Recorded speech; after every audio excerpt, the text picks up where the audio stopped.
Good evening, sir.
Okay, Professor Adi has asked me to chair this session. I'm Pankaj Jain from Flame University in Pune.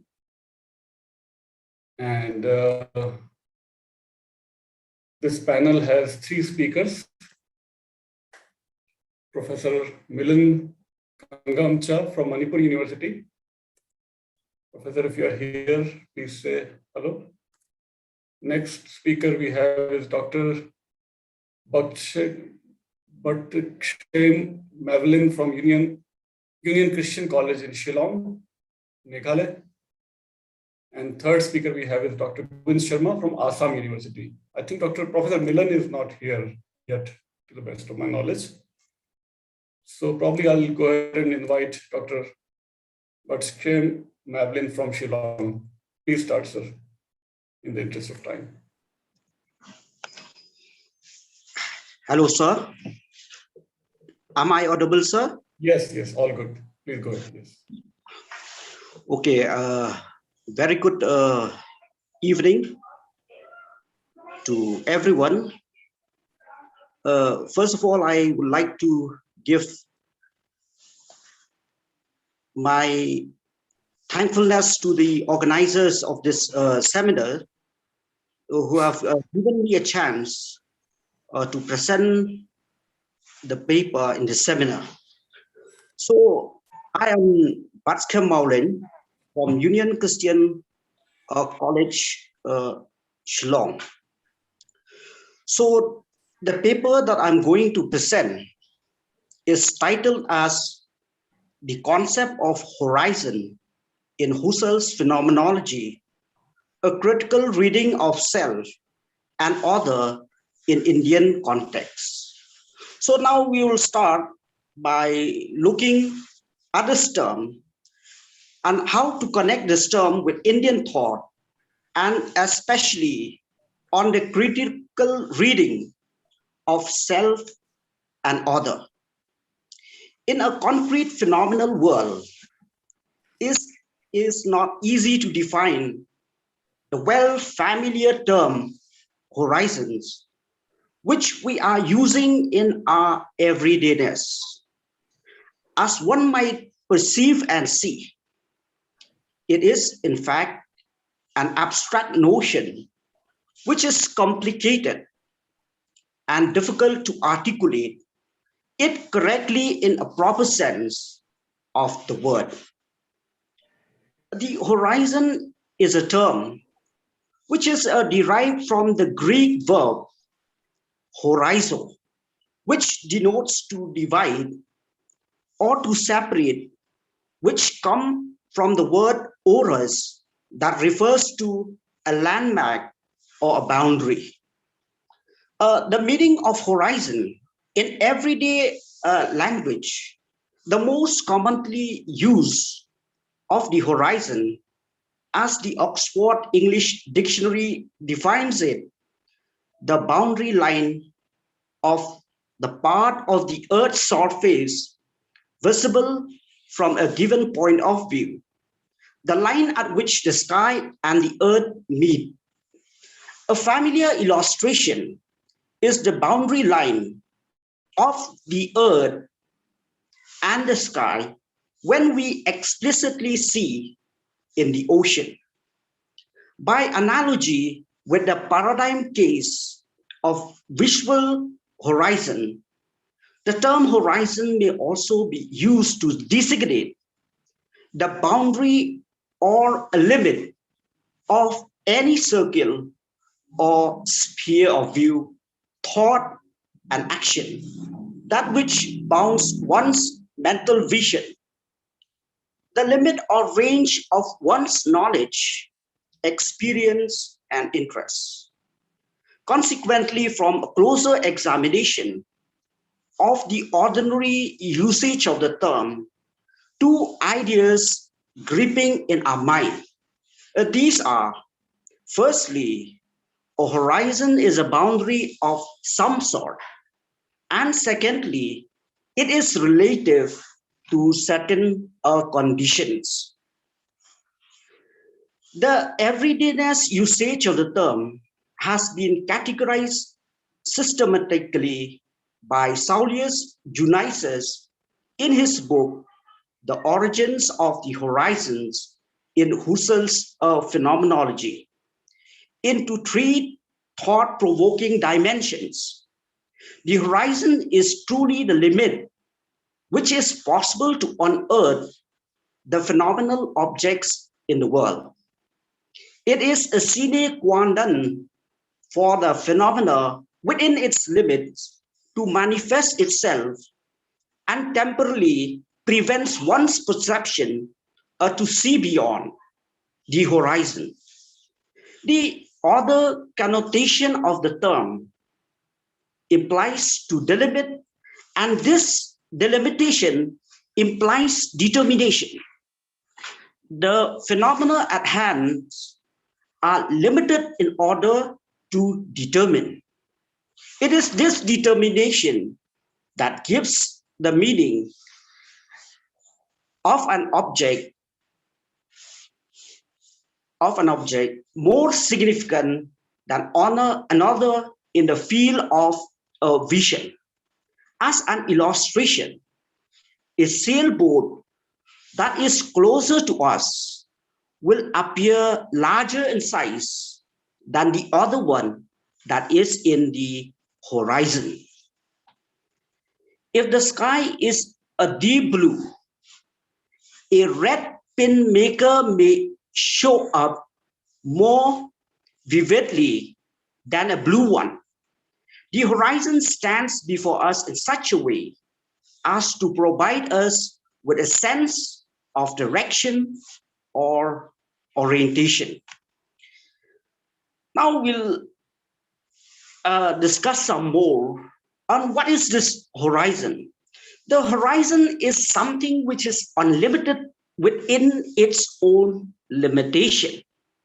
Okay, I will repeat, the horizon is something which is unlimited within its own limitation. These two characters of horizons should be taken in a variety of senses. In the first sense, the horizon is changing every time where the standpoint is changing. An observer might enlarge or compress this horizon. This actually exhibits to perceive the true essence of the horizon as something which is unlimited within its own limitation.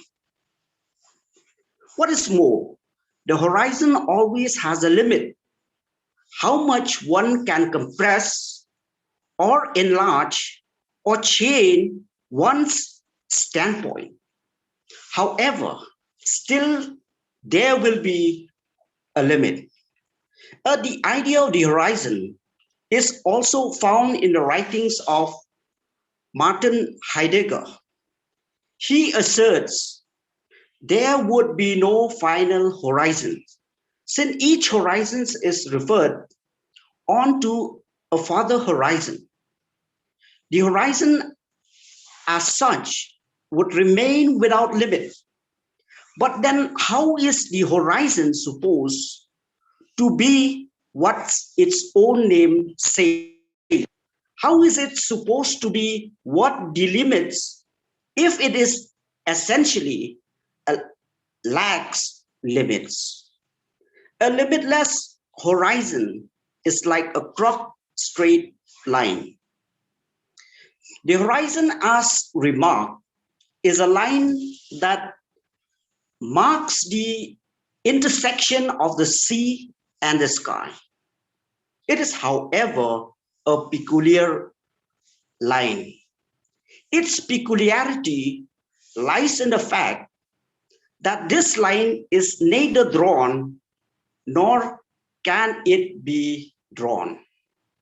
If we were to draw it, we would already see what lies beyond. And so, as Hegel, for instance, has shown in his critique of Kant, by positing a limit, consciousness immediately removes it. Yet things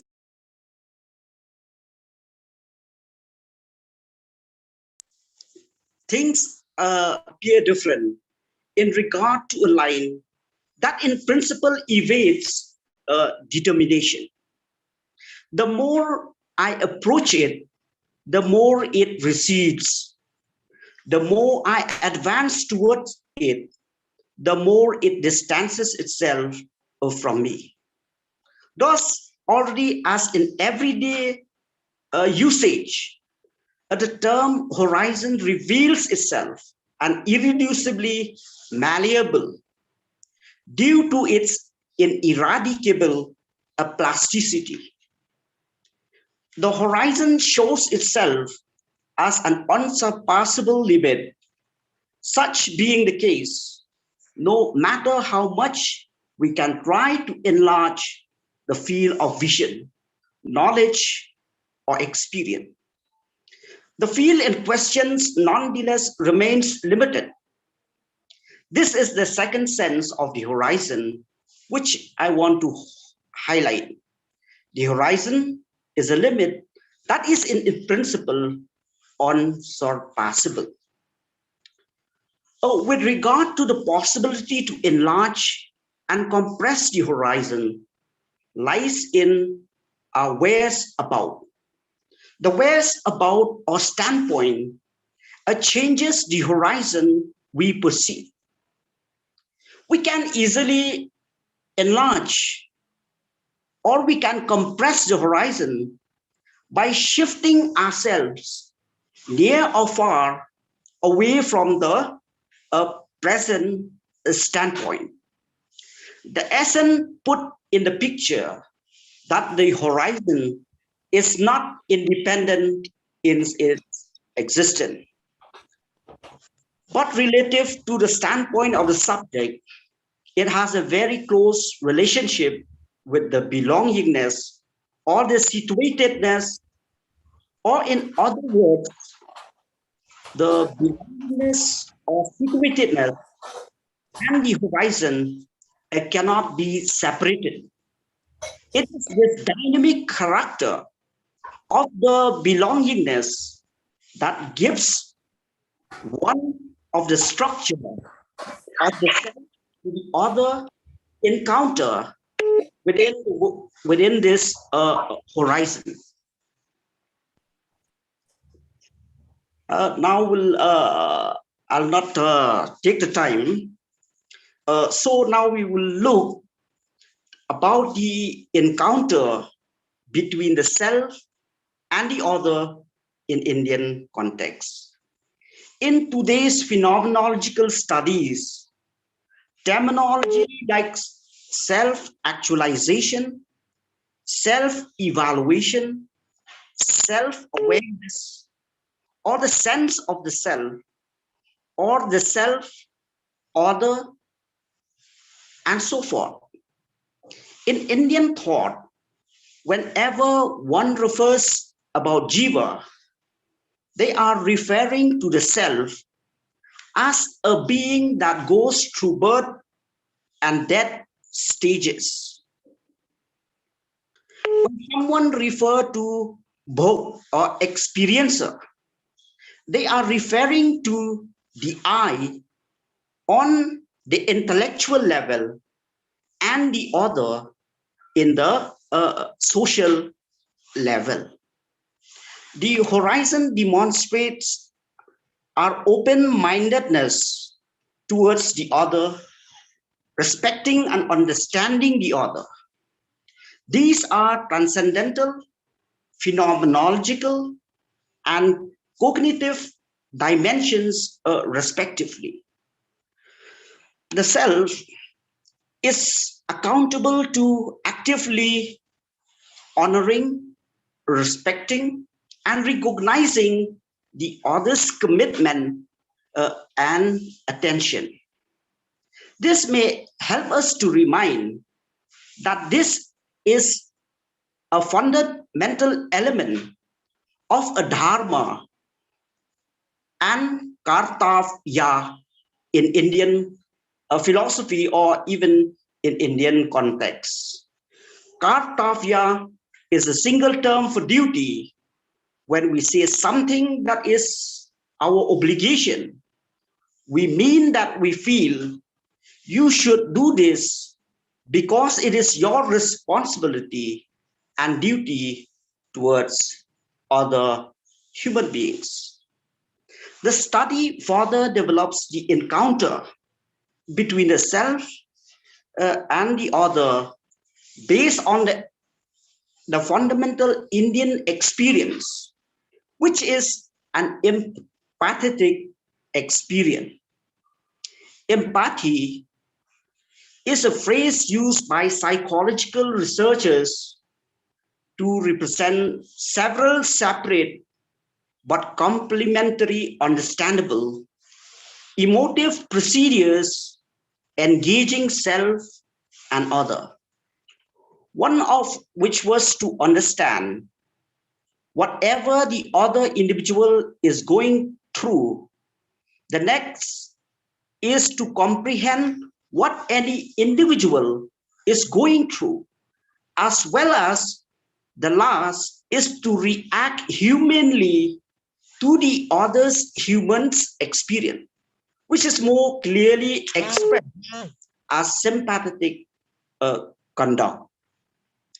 Empathy is approached differently by researchers within the ambit of phenomenology. It is a special kind of intentionality in which... Excuse me, you're almost out of time. Please wrap up. We have 3 more speakers in this panel. Thank you. Okay, thank you very much, sir. Thank you.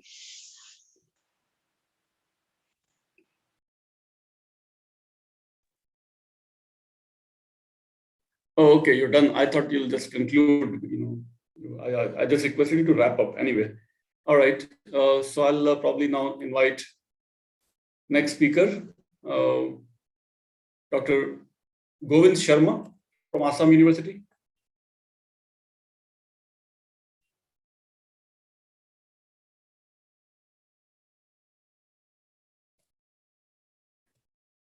Is Dr. Govind Sharma here, or Dr. Batshkem Mavlin from Shillong, or Professor Milan Thangamcha from Manipur University?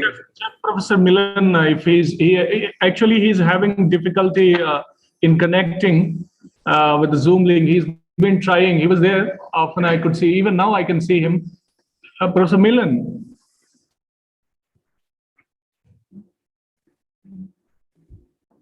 Or Dr. Govind Sharma, whoever is ready. Sir, we can go ahead with Dr. Sadhana Sharma. Sure. Okay. Please allow me. Professor Milan has joined. I can see him now. Professor Milan, can you hear us? I can hear now. Then please, Professor Pankajji, Chair, please allow Professor Milan to... Sure. Please, most welcome. Most welcome. Thank you. Good evening, everybody.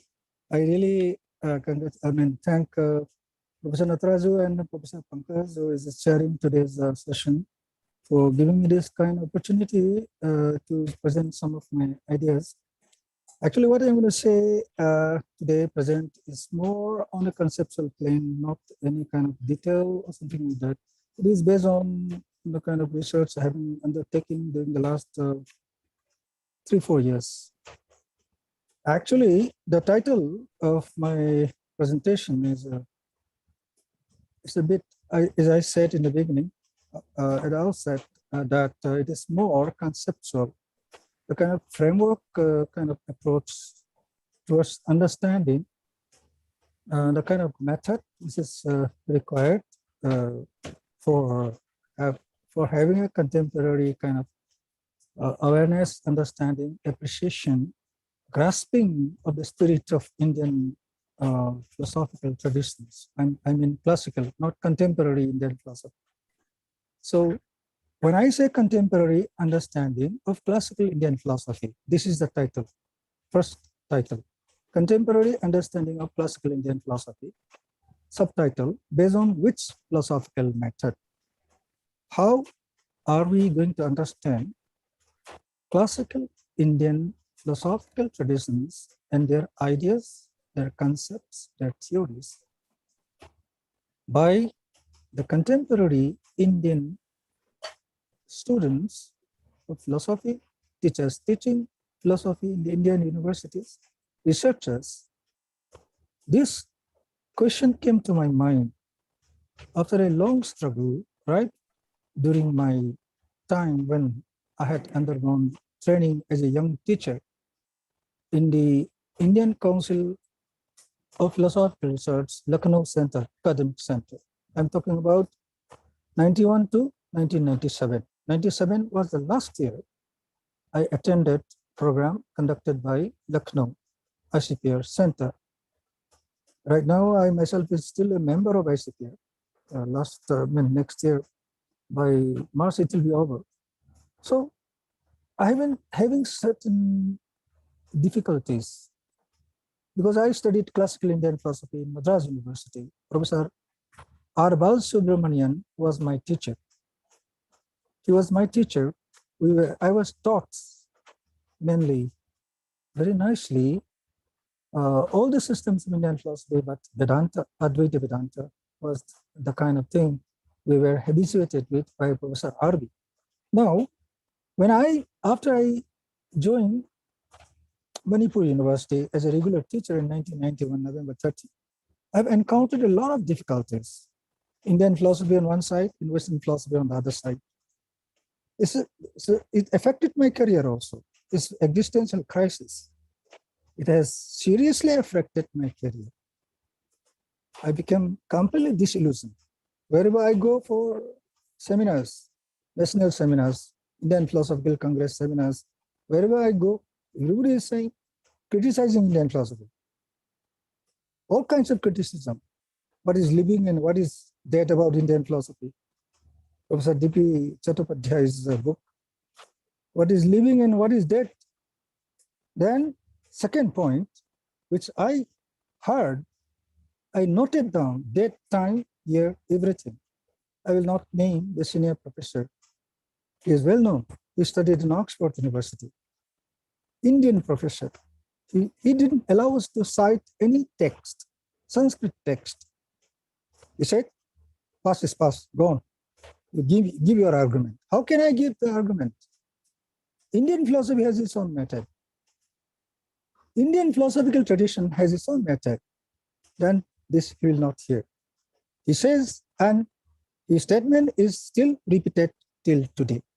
In all the Indian universities, that's why I'm angry. Literally, I'm upset. What is that thing? Second statement, philosophy is philosophy. There is nothing like Indian or Western. Oh my God. A man who studied only classical Indian philosophy, except symbolic logic. Everything is classical Indian philosophy. I studied whatever little bit I know about Western philosophy. I studied in a college in Madras. I stayed for 10 years in Madras. So luckily, in college also, we had one Sanskrit text, Sadananda's Vedanta Sara, small text. That Sanskrit text I studied. I took Sanskrit also as a language of that in that college. Then again, in Madras University, Professor R. Balasubramanian taught us Bharati Tirtha Vidyaranyas Panchadashi. Panchadashi, wonderful text, classical text. Now, after joining Manipur University and participating in all the seminars wherever I go, they said the same statement is repeated. There is nothing like Western or Indian philosophy plus Western philosophy. This, how am I going to understand?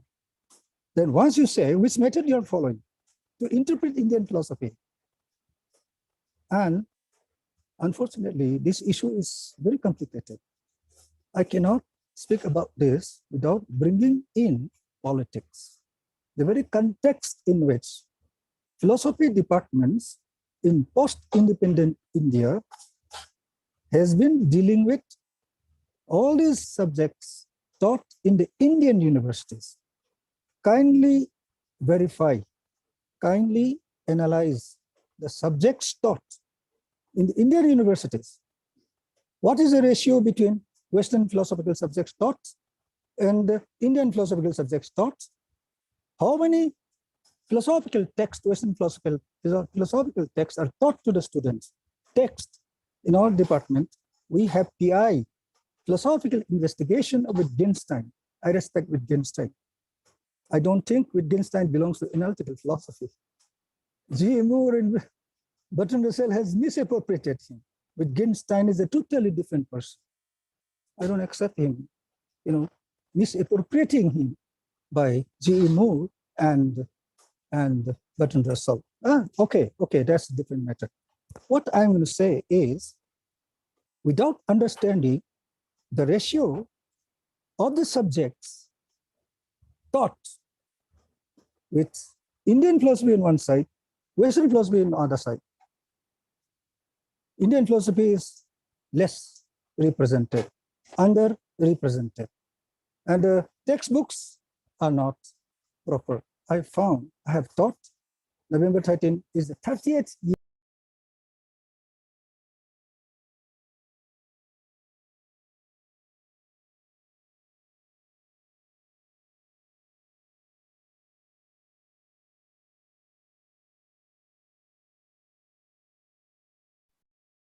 Please unmute yourself. We cannot hear you anymore. We cannot hear you, sir. You're on mute now. Philosophical research is done only in the West, Harvard, Oxford, and India, only where our students are overfed with Western philosophy, Western philosophical subjects. I have spoken to the ICPR, former ICPR chairperson. He told me, he himself confided, he tried to change the syllabus. Then he says, there are no takers to study Indian philosophy. This was the former chairperson of ICPR who confided to me. I think the present one was still there. I'm sorry, I correct myself. I spoke to him as a member in one of the council meeting. I raised this issue. He told me in private that, look, see, now we are living in modern India. Because of this colonial legacy, we have everything, our political system, economic system, social system, everything is modern. So people are not ready to study something which is belonging to the past. That is where problem starts. Now, I have another method, different approach. That means I cannot say anything beyond what I'm saying now as a conceptual analysis. How to solve this issue that philosophy is philosophy, there is nothing like Indian or Western. How we are going to solve this issue? Without solving this issue, we cannot talk about method of classical Indian philosophy. It's impossible. This is very important because modern civilization, modern worldview, of which post-colonial India has become a member of United Nations, modern education system in India, and Western philosophy taught, modern Western philosophy taught in India with heavy doses of Western philosophy. So Indian, contemporary Indians teaching Indian philosophy, philosophy in Indian universities, students learning from them, researchers working on their thesis, writing papers, with all those background of Western philosophy, how they will have any kind of understanding of Indian philosophy. I read original text. Dr. Natarajan and me, we always used to talk about. I read original text. I've come across so many things. After reading them, I started thinking that Western philosophy is like a baby to me. I didn't study Western philosophy. I didn't have any problem to understand Western philosophy because so many things are there, the way how RB taught us, that is sufficient for me to understand Western philosophy. Now, what I'm trying to understand is that Indian worldview and Western worldview, which modern India has accepted, that is a problem. Unless we solve this issue first, there is no way that we can even understand any kind of method for understanding of Indian philosophy. We can always have comparative understanding. I'm not denying that there can be a comparative understanding between Indian and Western philosophy. I have read Professor Jain Mohanty's article on Professor B.K. Matilal, published by Hawaii University. He pointed out this thing while talking about this thing, but he was still favorable to this Western kind of philosophical thinking, on the basis of which, based on the Western epistemic criteria, Indian philosophy is judged. When maximum numbers of subjects taught are Western philosophy, and the epistemic criteria, the kind of reason, modern concept of reason is discontinued from the past, even in the West. Modern concept of reason, which came along with modernity or modern civilization. By definition, it is discontinued from the past. Now, contemporary Indian, educated Indians belonging to all the disciplines, let's forget about philosophy. And Western philosophy is specialized in its own philosophical method, ultra, hi-fi, rarefied world of logic and epistemological theories, which can very well go along with empirical method of science, cutting across every discipline. Now, that mindset has been ingrained in the Indian mentality, modern Indian, the so-called educated people of India. So they are not able to understand anything which is given in Vedanta, Nyaya, Buddhism, or whatever is the thing. Now, I have one point, last point. I'm not going to talk very long. Last point, just 1 or 2 minutes. Last point is, I have been working on global warming and climate change. Very recently, I have published an article, mixed up. I synthesized COVID-19 and climate change. What I found, climate change is directly the consequence of modern civilization. Economic, developmental activities of modern civilization. This is a finding of IPCC, United Nations. More than 3,000-4,000 climate scientists have concluded. Modern developmental, economic, development-related activities, anthropogenesis. That's everybody knows.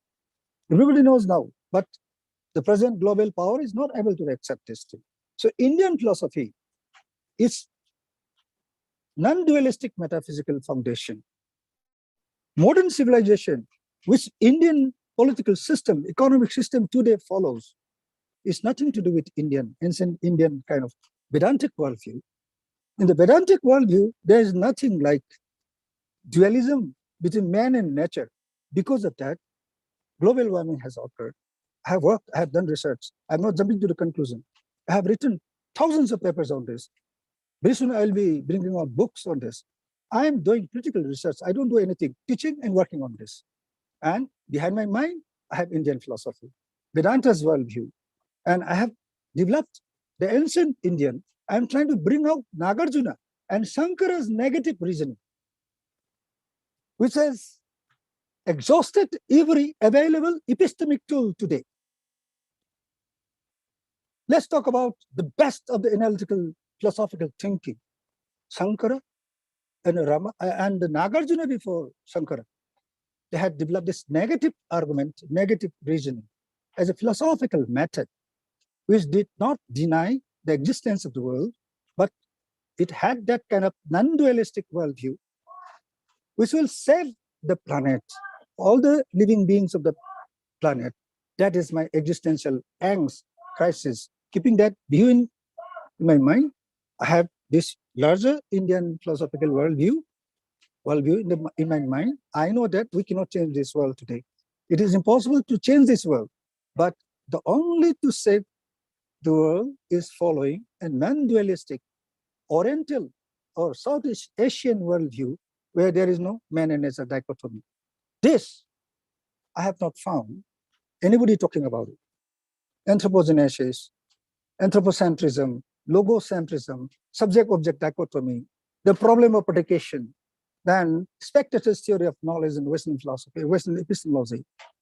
All these things are directly the consequences of this man and nature dichotomy, subject-object, that kind of thinker-thought kind of dichotomy, which Sankara had anticipated in the beginning of his Samanvaya Jaya of his Brahma Sutra Bhashya, Yusmat Asmat Pratyaya. I and thou, the differentiation between you and me, I and thou, subject and object, that is the root cause of the trouble of the world. And unless we understand, that's why I'm not interested talking about anything Western philosophy or Indian philosophy like that. Existential crisis. When we try to find out method of Indian philosophy, we should remember by using that method what in the ancient Indian saints and seers they were talking about, what they had anticipated. They had anticipated the crisis of global warming and climate change. So in that context, I have developed certain methodology. Right now, I cannot say anything. This is what I just wanted to present to you. This is a conceptual framework. I have worked on it. I don't think I can present everything here. I have got all the details with me, critical arguments. And working on it, I don't sleep in the night also. I work on it. This is my bread and butter. So kindly have this proposition for me. Let us think ahead in the future. Let us find a concrete, no, it is already there in the ancient Indian tradition. Method is there. We have to make it popular to the students. We have to make them known to the students. That we are not doing. We have to reframe the entire syllabus. I'm not saying that let us kick out Western philosophy. I'm not saying that. There has to be a different approach to the study of Indian philosophy. We have to find a new you have method. a couple of more minutes. You're almost out of finished. time. You have 2 more minutes. Now I have finished. Okay. Thank you, sir. Thank you. I finished, sir.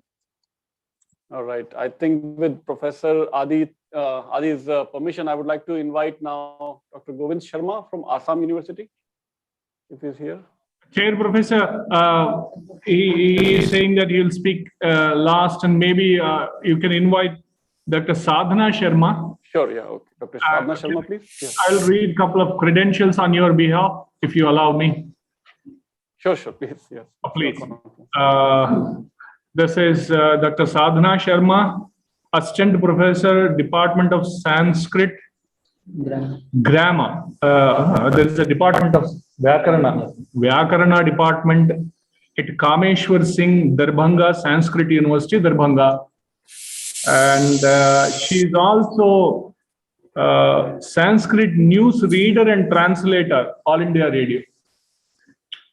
She has her PhD on Tattva Bodhini of Siddhanta Kaumudi. In that context. Yes, Professor, this is her short introduction. Over to the chair, please. Please welcome here, Dr. Sharma. Most welcome. Thank you, sir. Sir, may I speak in Sanskrit or Hindi as you will permission? Yeah, I think whichever language you're comfortable with. Yes, sure, please. Okay. Thank you, sir. Sita Natha Samarambham Ramanandarya Madhyamam Asmadacharya Paryantam Vande Guru Paramparam. Atra samupasthitaha ye sabhaध्यक्षाः पुनः विद्वांसः सर्वान् एव अहं प्रणमामि.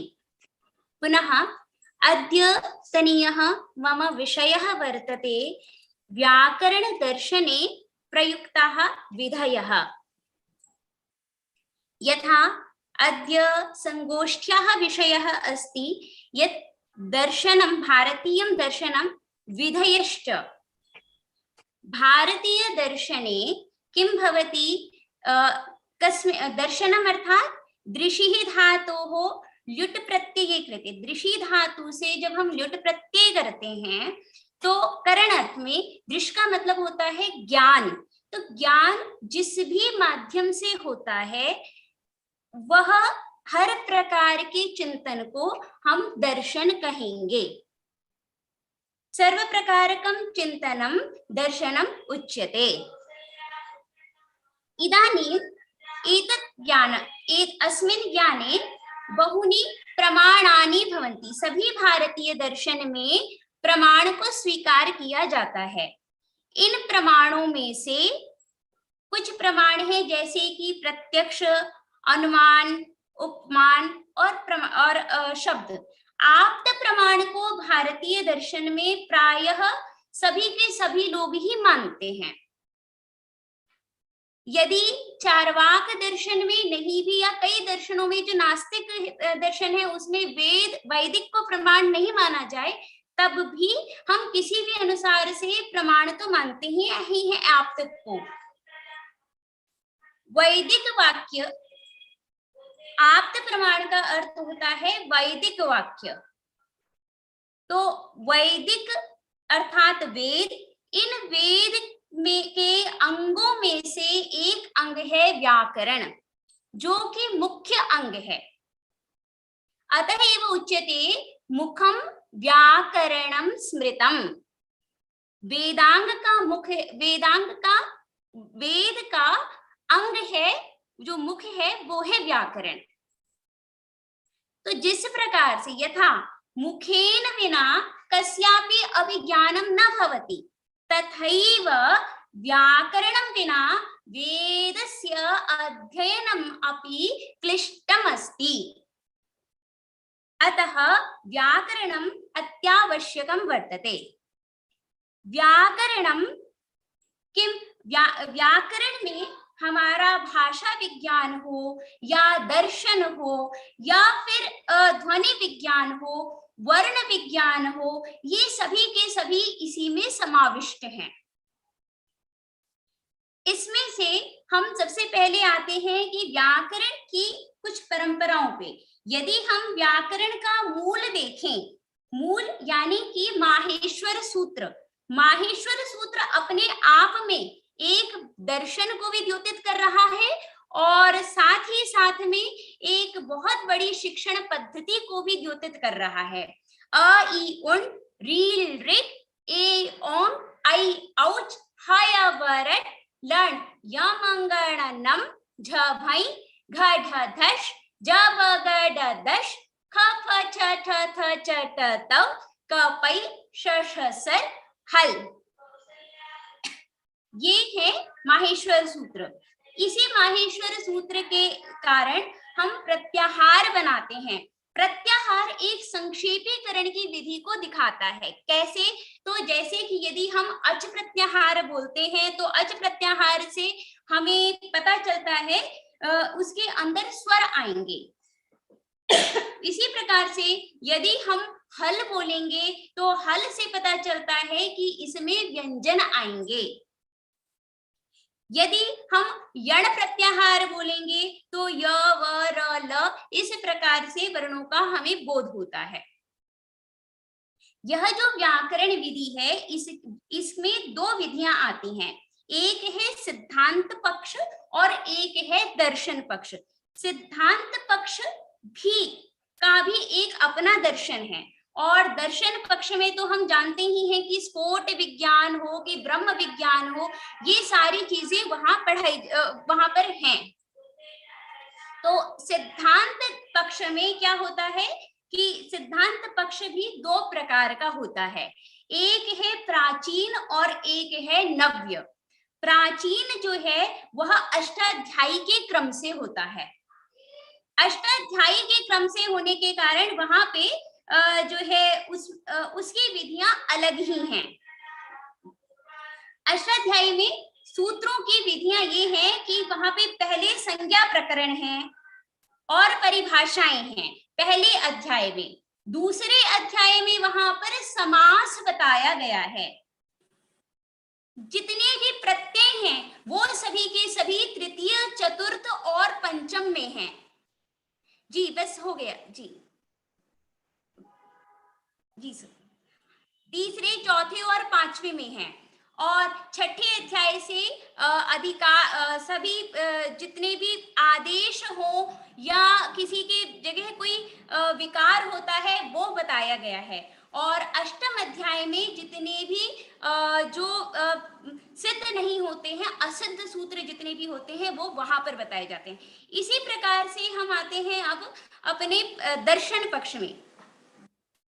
व्याकरण में अनादि निधनम ब्रह्म शब्द तत्वम यदक्षरम विवर्तते अर्थभावेन प्रक्रिया जगतो यतः, ऐसा कहा गया है।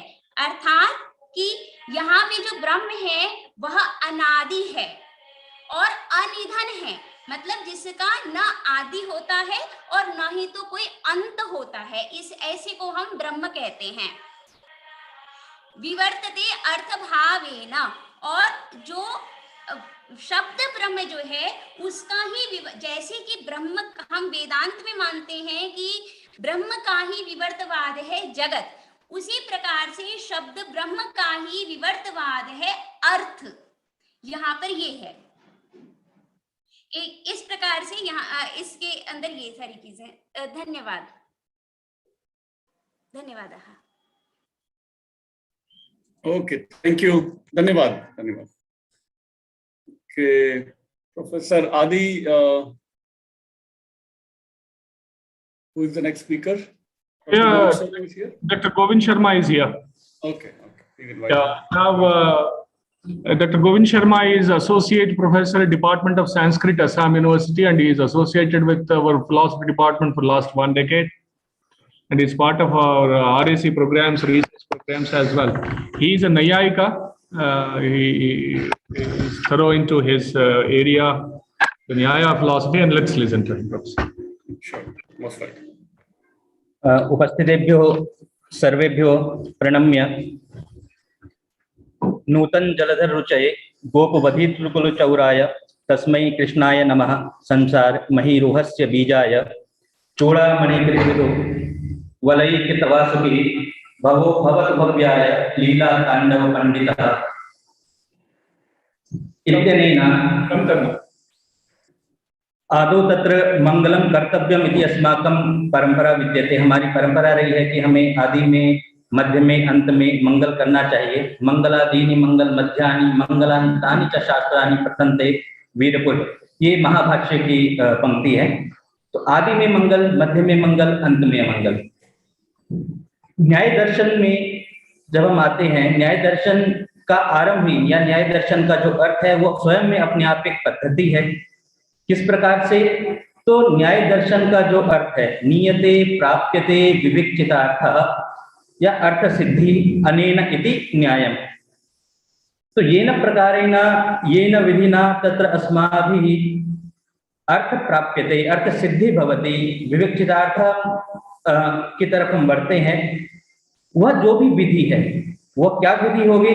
तो प्राचीन न्याय का जो सूत्र प्रणयन किया, न्याय सूत्र, उसमें अक्षपाद महर्षि गौतम तत्र प्रथममेव सूत्रम तत्र यदस्ति प्रमाण प्रमेय संशय प्रयोजन दृष्टांत सिद्धांत अवयव तर्क निर्णय वाद जल्प वितंडा हेत्वाभास छल जाते निग्रह स्थानानां तत्वज्ञानात् निश्रेयसाधिगम। न्याय की पद्धति सर्वप्रथम त्रिविधा चास्य शास्त्रस्य प्रवृत्ति, त्रिविधा चास्य शास्त्रस्य प्रवृत्ति, सा प्रवृत्ति नाम उद्देश्यः लक्षण परीक्षा च। उद्देश्यः लक्षण परीक्षा, उद्देश्यो नाम मात्रेण वस्तु संकीर्तनम्। तो तत्र आदौ एव ग्रंथे तत्र नाम मात्रेण वस्तु संकीर्तनम् कृतम्। आदौ एव तत्र नाम मात्रेण जो भी वस्तु है उन सबका भी नाम, जो जितने पदार्थ बताए गए हैं उनका नाम गिना देना, नाम बता देना कि यह वस्तु है। इसमें किसी प्रकार का संदेह संचय नहीं होना चाहिए, ना इससे कम पदार्थ है ना इसके अतिरिक्त पदार्थ है, अन्यूनातिरिक्त। तो ये इतने पदार्थ हैं। प्रमाण प्रमेय आदि 16 पदार्थों का जो पहले सबसे प्रथम विधि में उन्होंने नाम गिनाया। इसी प्रकार प्रत्येक पदार्थ, प्रथम पदार्थ जैसे प्रमाण है, प्रमाण कितने प्रकार के हैं, तो 4 प्रकार के, प्रत्यक्षानुमानोपमानः शब्दाः प्रमाणानि, प्रमेयं च तत्र 12 प्रमेयम्, आत्मशरीरेन्द्रियार्थ बुद्धिमनः प्रेत्यभाव फल दुःखापवर्गास्तु प्रमेयम् इति 12 प्रमेयः, 12 प्रमेय हैं। उन प्रमेयों के नाम से बताया। तदनंतरम संशय, तो संशय भी 5 प्रकार का है, समानानेक धर्मोपपत्ति, विप्रतिपत्ति, उपलब्धि, अनुपलब्धि की अव्यवस्था में। तो समानानेक धर्मोपपत्ति, विप्रतिपत्ति, उपलब्धि, अनुपलब्धि व्यवस्था, ये 5 प्रकार का संशय। तो इस प्रकार से जितने पदार्थ हैं सभी पदार्थों का नाम मात्र से, सबसे पहली विधि कि नाम मात्र से वस्तु को बताना कि यह पदार्थ होते हैं। इसी परंपरा का अनुपालन नव्य आचार्यों ने भी किया, जहां पे उन्होंने प्रथमतया नव्य में पदार्थ भेद हैं जो कि षोडश पदार्थ माने गए हैं। प्राचीन न्याय में नव्य धारा में वह 7 पदार्थ, द्रव्य गुण कर्म सामान्य विशेष समवाया भावा यदि सप्त पदार्थ। पदार्थ में भी जो प्रथम पदार्थ हुआ द्रव्य कितने हैं, तो इति 9 द्रव्याणि, चित्त्यप तेजो मरुद्व्योम काल दिग्देहि मोमना द्रव्याणि इति 9 द्रव्याणि। गुणा, उसके बाद 24 प्रकार के जितने गुण हुए उन गुणों को गिनाना। तो इसी परंपरा का अनुसरण करते हुए न्याय दर्शन में सबसे पहले सर्वप्रथम आदौ तत्र उद्देश्य ग्रंथस्य, उद्देश्य विधि तस्य अनुपालनं भवति। उद्देश्येन तत्र किमस्ति, तत्र नाम मात्रेण वस्तूनां संकीर्तनं, नाम मात्रेण वस्तु ज्ञानं भवति। एतादृशः एते वस्तवः सन्ति। तदनन्तरम् आयाति लक्षणम्। तो ये केच पदार्थाः, ये केच उद्देश्य मात्रेण, उद्देश्येन जिस पदार्थ का नाम बताया गया वह वस्तु क्या है उसको पहचानना। पहले तो नाम से जानना कि यह कंप्यूटर है, अब सेकंड फेज में यह कंप्यूटर क्या है उस लक्ष्य के लिए एक लक्षण तैयार करना। तो सेकंड फेज में प्रमाण, प्रमेय, संशय आदि ये जो षोडश पदार्थ हैं, इन षोडश पदार्थ क्या हैं एक एक का, प्रत्येक का लक्षण बताया गया। प्रमाण क्या है उसके लिए लक्षण बनाया। मुख्य सूत्रकार ने बनाया, फिर भाष्यकार ने, अलग से टीकाकार ने उसके ऊपर और विचार किया। जिस प्रकार से विचार बढ़ता रहा वो लक्षण का साइज भी उसी प्रकार से एक्सटेंड बढ़ता रहा। अब हम पहले पदार्थ, प्रमाण पदार्थ, उसका लक्षण तैयार हुआ। प्रमेय पदार्थ क्या है, ये एक अध्याय वाइज डिवीजन किया गया। उसी प्रकार नव्य के आचार्यों ने भी द्रव्य क्या है, जो पहला पदार्थ क्या है, तो पहले पदार्थ वस्तु क्या है, तो पदस्य अर्थ। तो पदस्य अर्थ कहने पे भी कई प्रकार के दोष आ सकते हैं। वह दोष का निवारण कैसे होगा, तो उसके लिए और वृत्ति ज्ञानाधीन पदजन्य पदार्थ प्रतीति विषयत्व, पदजन्य प्रतीति विषयत्व, कितना बोला, पद से जन्य जो प्रतीति हो, पद जो शब्द है उससे जन्य पद तस्मात् पदार्थ अयम अर्थ बोधव्य, इस पद से इस अर्थ का बोध हो। वह जो पद जिस अर्थ का बोध कराता है वह पद, उससे जन्य जो प्रतीति है वह पदार्थ है। किससे भी काम नहीं चला तो वृत्ति ज्ञानाधीन पदजन्य प्रतीति विषयत्व इत्यादि लक्षण का विस्तार अलग अलग टीकाकारों ने अपने अपने तर्कों के आधार पे उसका विस्तार किया। अब ये विस्तार किस प्रकार से हुआ कि जब हम उस लक्षण, जो लक्ष्य है, जो भी पदार्थ है उस पदार्थ, वो जो हमारा लक्ष्य है उस लक्ष्य का जो लक्षण है, जब हमने उसका लक्षण किया तो वो लक्षण वो सही है कि नहीं। लक्षितस्य लक्षणम संपद्यते न वा इति विचारः, यह लक्षणमस्ति। लक्षितस्य लक्षणम संपद्यते न वेति संभवते न वा इति विचारः। जो हमने हमारा लक्ष्य है उस लक्ष्य का जो हमने लक्षण बनाया वह लक्षण उचित है या अनुचित है, इसका जो तार्किक विचार करना, सही रूप से उसका विचार करना, यह उसके परीक्षा ग्रंथ में या उसका परीक्षा है कि जो हमारे लक्ष्य है उस लक्ष्य का जो हमने लक्षण बनाया, यदि हम द्रव्य का जो हमने लक्षण बनाया वह लक्षण सही है कि नहीं। तो द्रव्य का लक्षण हमने बनाया कि गुणवत्वम द्रव्यस्य लक्षणम, या समवाय संबंधावच्छिन्न गुण सामानाधिकरण्यम द्रव्यस्य लक्षणम। समवाय संबंध से गुण जिसमें रहे वह द्रव्य है, समवाय संबंध से कर्म जिसमें रहे वह द्रव्य है, गुण और कर्म जिसमें समवाय संबंध से रहे वह द्रव्य है। गुण में गुण कभी नहीं रहता, कर्म में गुण नहीं रहता। इस प्रकार द्रव्य और गुण यदि कहीं रहता है समवाय संबंध से तो वह सिर्फ मात्र द्रव्य में ही रहता है। यहाँ पे पुनः एक आपत्ति आती है कि प्रथमे क्षणे द्रव्यम निर्गुणम निष्क्रियम च तिष्ठति। प्रथम क्षण में जब द्रव्य की उत्पत्ति होती है, उत्पन्नम द्रव्यम निर्गुणम निष्क्रियम च तिष्ठति। उत्पन्नावस्था का वह जो द्रव्य है वह द्रव्य निर्गुण होता है, गुण रहित होता है और क्रिया रहित होता है। क्योंकि यदि गुण रहितत्व और क्रिया रहितत्व उत्पन्न क्षणावस्था द्रव्य में नहीं मानेंगे तो कार्य कारण भाव की आपत्ति आएगी कि कौन गुण, कौन कारण है, कौन कार्य है। तो प्रथम क्षण में द्रव्य निर्गुण और निष्क्रिय रहता है, तो वहां पे क्रिया के समवाय संबंध को जोड़ करके और अन्य विशेषणों को जोड़ करके वहां लक्षण पे विचार किया गया। तो वह लक्षण कितना सही है, कितना गलत है। 3 प्रकार के दोष से रहित होना चाहिए। तो ये जो विधि है ये 3 प्रकार के दोषों से रहित होनी चाहिए। वह 3 प्रकार के दोष अव्याप्ति, अतिव्याप्ति और असंभव। तो ये जो 3 प्रकार के दोष हैं, ये 3 प्रकार के दोष लक्षण में, किसी भी लक्षण में यदि है तो वो लक्षण सही नहीं है। तत्र लक्षणम किम, तो दोषत्रय रहितत्वम। दोषत्रयो नाम अतिव्याप्ति, अव्याप्ति, असंभवश्च। असंभव, अतिव्याप्ति, अव्याप्ति।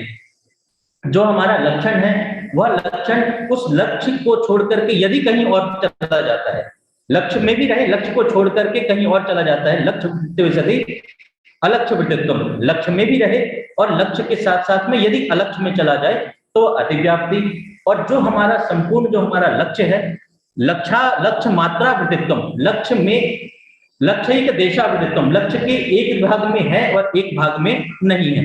कपिलत्वम गोत्वम, गाय जो है वो कपिल रंग की है, तो गाय कपिल रंग की भी है और श्याम रंग की भी है। तो एक भाग में वो लक्षण संभावित हुआ और एक भाग में वो लक्षण नहीं गया, अतः वहां पे दोष लगा अव्याप्ति। मतलब लक्ष्य में ही यदि लक्षण का नहीं जाना अव्याप्ति, लक्ष्य के अतिरिक्त कहीं बाहर चला जाना अतिव्याप्ति। और जो हमारा लक्ष्य है उस लक्ष्य में ही यदि नहीं रहे, लक्ष्य के एक भाग में भी नहीं रहे, जैसे एक शब्दत्वम गौर लक्षण, तो गाय का एक शब्द है वो 2 शब्द होता है, जो घोर है वो 2 होते हैं, तो ये असंभव दोष। तो किसी भी प्रकार का जो लक्षण है वो लक्षण हमारा 3 प्रकार के दोषों से रहित होना चाहिए।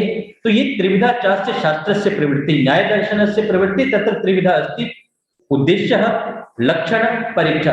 तो जब भी वो ग्रंथ चलेगा आपको उद्देश्य, लक्षण, परीक्षा, यह 3 भाग किसी भी ग्रंथ में आपको देखने को मिलेंगे।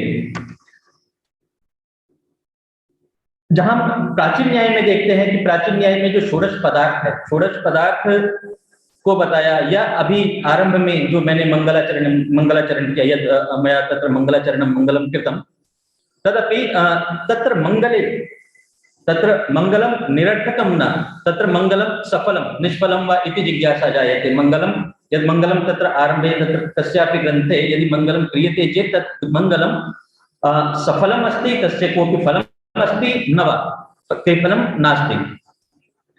और यदि फल नहीं है तो वो निष्फल है। निष्फल होते हुए मंगलाचरण वहां पे क्यों है? हमारे किसी भी शास्त्रों में अनुबंध चतुष्टय की बात कही गई है, जिसमें प्रयोजन, विषय, संबंध, अधिकारी, इन चारों के विषय में बताया जाता है कि इस ग्रंथ का या इस विषय का अधिकारी कौन होगा, इस विषय का संबंध क्या है, इस विषय यह जो ग्रंथ है उसका विषय क्या है, किस विषय के बारे में इसमें चर्चा की जाएगी और उसका प्रयोजन क्या है। प्रयोजन मुख्य, प्रयोजन अनुद्देश्य मंदोपि न प्रवर्तते, प्रयोजन के बिना कोई मूर्ख भी प्रवर्तित नहीं होता, उसकी किसी कार्य में प्रवृत्ति नहीं होगी। तो प्रयोजन अनुद्देश्य मंदोपि न प्रवर्तते। अतः तत्र यदि मंगलम कृतम अस्ति चेत् तर्हि तस्य प्रयोजनमपि अस्ति, तत्र विषयोपि अस्ति। तो तत्र आरंभे एव तत्र मंगले एव ग्रंथों में आप देखेंगे कि वहां मंगलाचरण भी 3 प्रकार का कहा गया है।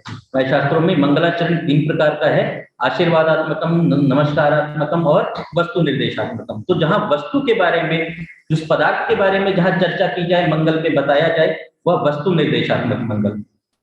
तो वहां बता दिया गया है कि यहाँ पे इस विषय के बारे में हमारे ग्रंथ में चर्चा की जाएगी, जैसे सद्रव्य गुणगुम्फिता सुकृतिना ज्ञापिका सत्सामान्य विशेष नित्य मिलिता भाव प्रकर्षोज्वला विष्णुर वक्षसि विश्वनाथ कृतिना सिद्धांत मुक्तावली। तो सिद्धांत मुक्तावली लिखते समय जो विश्वनाथ जो उनके ग्रंथकर्ता हैं वह बता रहे हैं सद्रव्य गुण गुम्फिता, उसमें द्रव्य है, गुण है, सत्कर्मणा कर्म है, सत्कर्मणा ज्ञापिका सत्सामान्य विशेष नित्य मतलब समवाय और अभाव।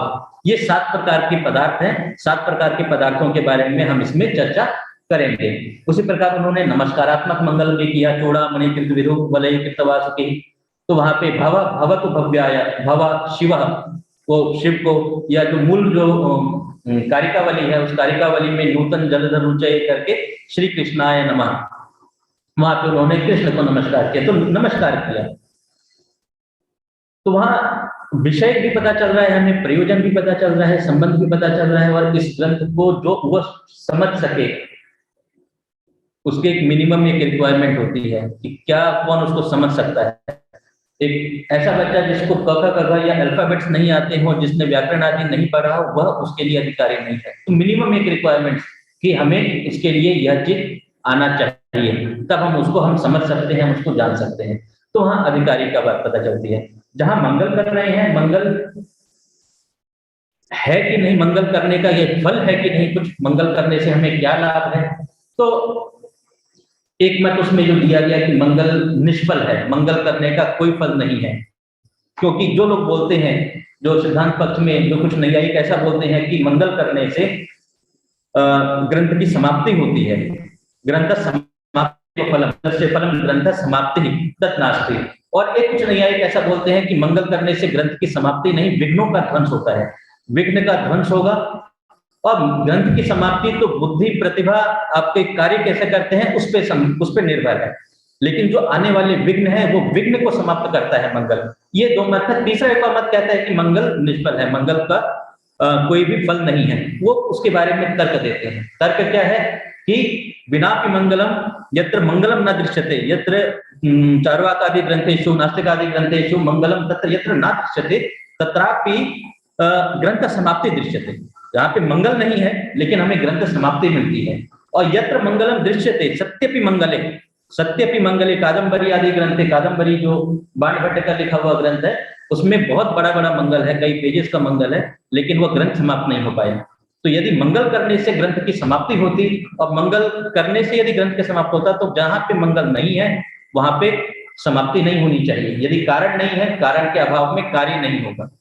ये व्यभिचार है। व्यभिचार की दो प्रकार का, अन्वय व्यभिचार, व्यतिरेक व्यभिचार। तो ये जो तर्क वितर्क है, जो दोनों में तर्क, जो दो पक्ष हैं, जो दो पक्ष हैं, उन दो पक्षों के बीच में जो तर्क हो रहा है कि मंगल का फल है या मंगल का फल नहीं है। एक बोलता है कि मंगल का फल नहीं है, मंगल निष्फल है।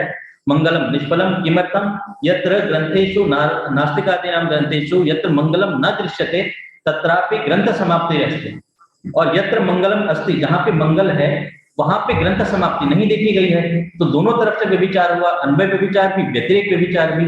ऐसी स्थिति में मंगल को आप समाप्ति के प्रति या विघ्न ध्वंस के प्रति कारण नहीं मान सकते, तो मंगलाचरण करना व्यर्थ है।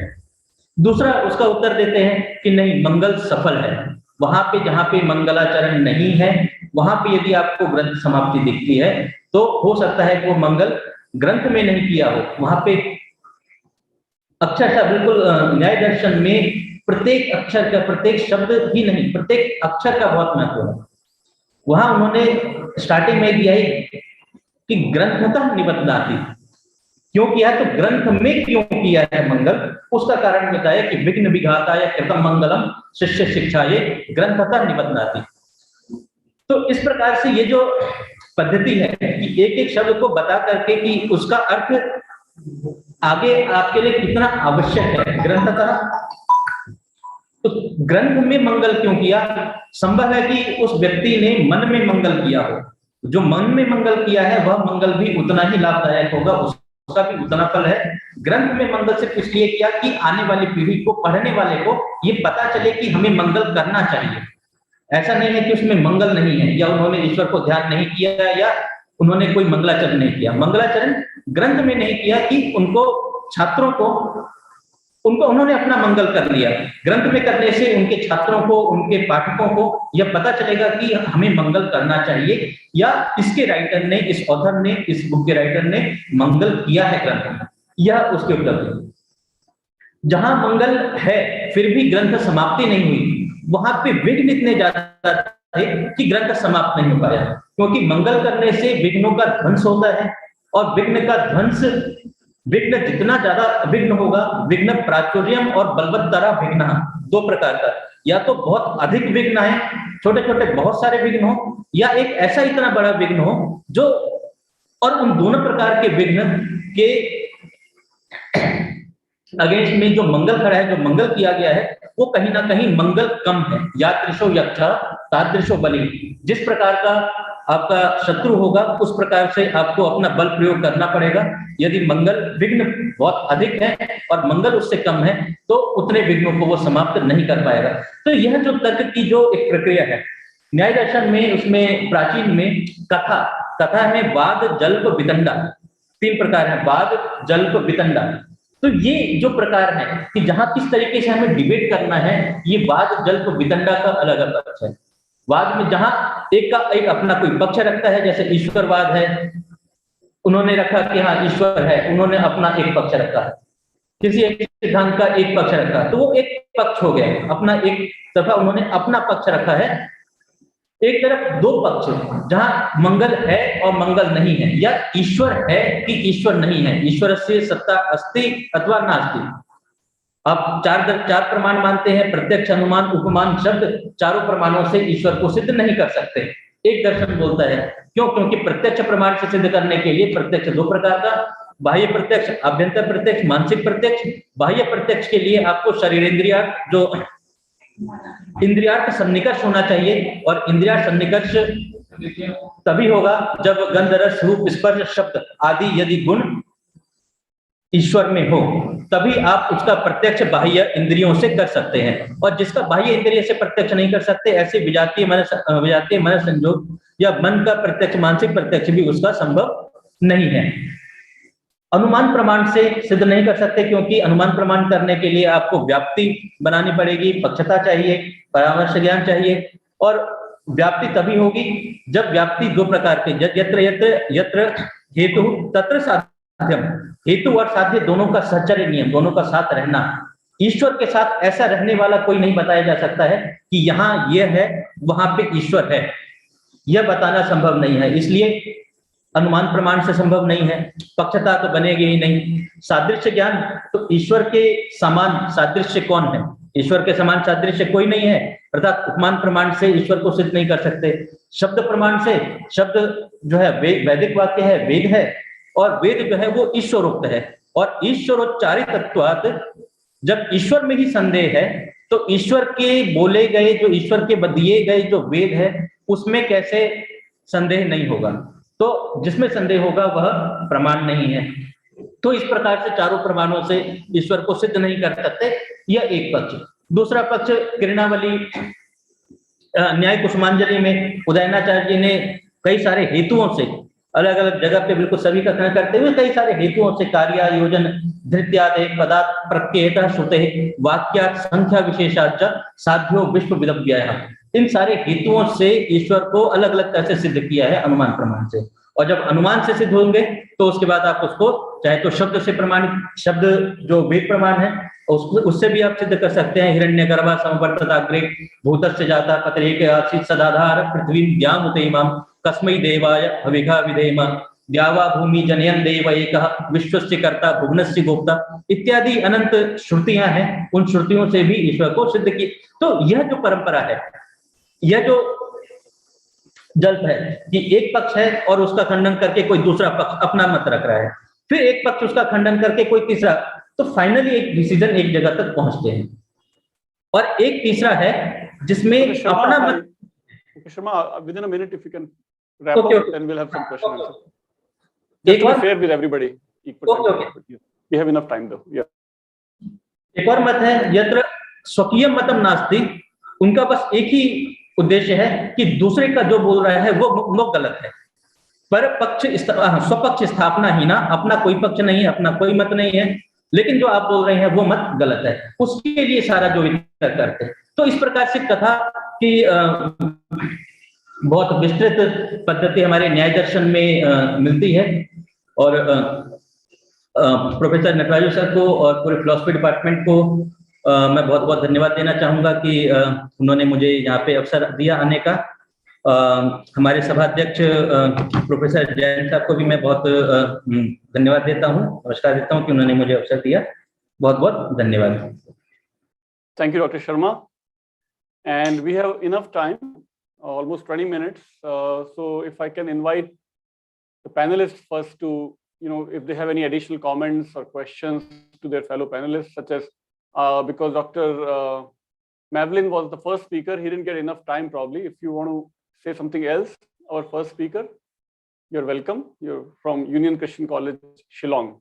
And then Professor Milan after that, and then Dr. Sadhana Sharma, and then Dr. Govind Sharma, if you want to say something else. Or if other audience, if from audience anybody wants to ask anything, they're also welcome to raise their hand and then ask their question, or you can type in the chat window, please.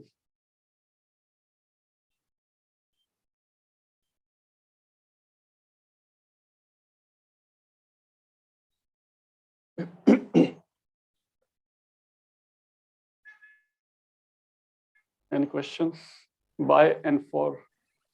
Sir, am I allowed to ask the question? Yes, please, please. Welcome. Yeah, sir, जो अभी last speaker थे उनका नाम तो मैं pronounce नहीं कर पा रहा हूँ। शर्मा जी, डॉक्टर शर्मा। Okay. तो my question to sir is that, sir जब हम कथा की बात कर रहे हैं, वाद जल्प वितंडा, तो उसमें एक प्रॉब्लम ये है कि हम इंडिविजुअल को हम किस तरीके से फाउंडेशन में रख के चल रहे हैं। जैसे कि अगर हम इमेजिन करते हैं कि वो कंफर्मेशन बायस रखेगा कि नहीं, वो ओवर जनरलाइजेशन करेगा कि नहीं, तो ये सब जो प्रॉब्लम उठ के आती है वो उसको हमको कैसे ट्रीट करना चाहिए। सपोज जब थॉमस हॉब्स कहते हैं कि when you want to know about others there is no other medium except introspecting, just try to introspect and you will know what others are और हु अदर्स आर। तो उसमें एक analogy उन्होंने यही कहा कि confirmation bias, man is a selfish brutish and so on, और जो ओवर जनरलाइजेशन करेगा ही। तो ये जो फाउंडेशनल ह्यूमन स्ट्रक्चर आती है तो उस वक्त तो वाद बनता ही नहीं है। वाद नाम की जो चीज है, वादे वादे जायते तत्व बोधा, तो जो तत्व नाम की चीज हम कहते हैं कि वाद करने से तत्व मिलेगा, तो इस टाइप की चीजें तो अनुभव में आती ही नहीं। अनुभव में आती नहीं तो अनुमान बनेगा ही नहीं। तो हम इस इंडिविजुअल को कैसे लेके चलें कि मनुष्य स्वार्थी है, वो कंफर्मेशन बायस करता है और वो जो है वो जनरलाइजेशन हमेशा करेगा ही। तो वाद की जो परंपरा की हम बात कर रहे हैं वो तो कहीं यूटोपियन और आइडियल ही लगती है, फिलोसॉफिकल रियल में वो आती ही नहीं। तो सर से मैं इस पे कुछ जानना चाहूंगा कि उसको कैसे doctor Sharma, please respond to the comment by Rajan. Doctor Govind Sharma.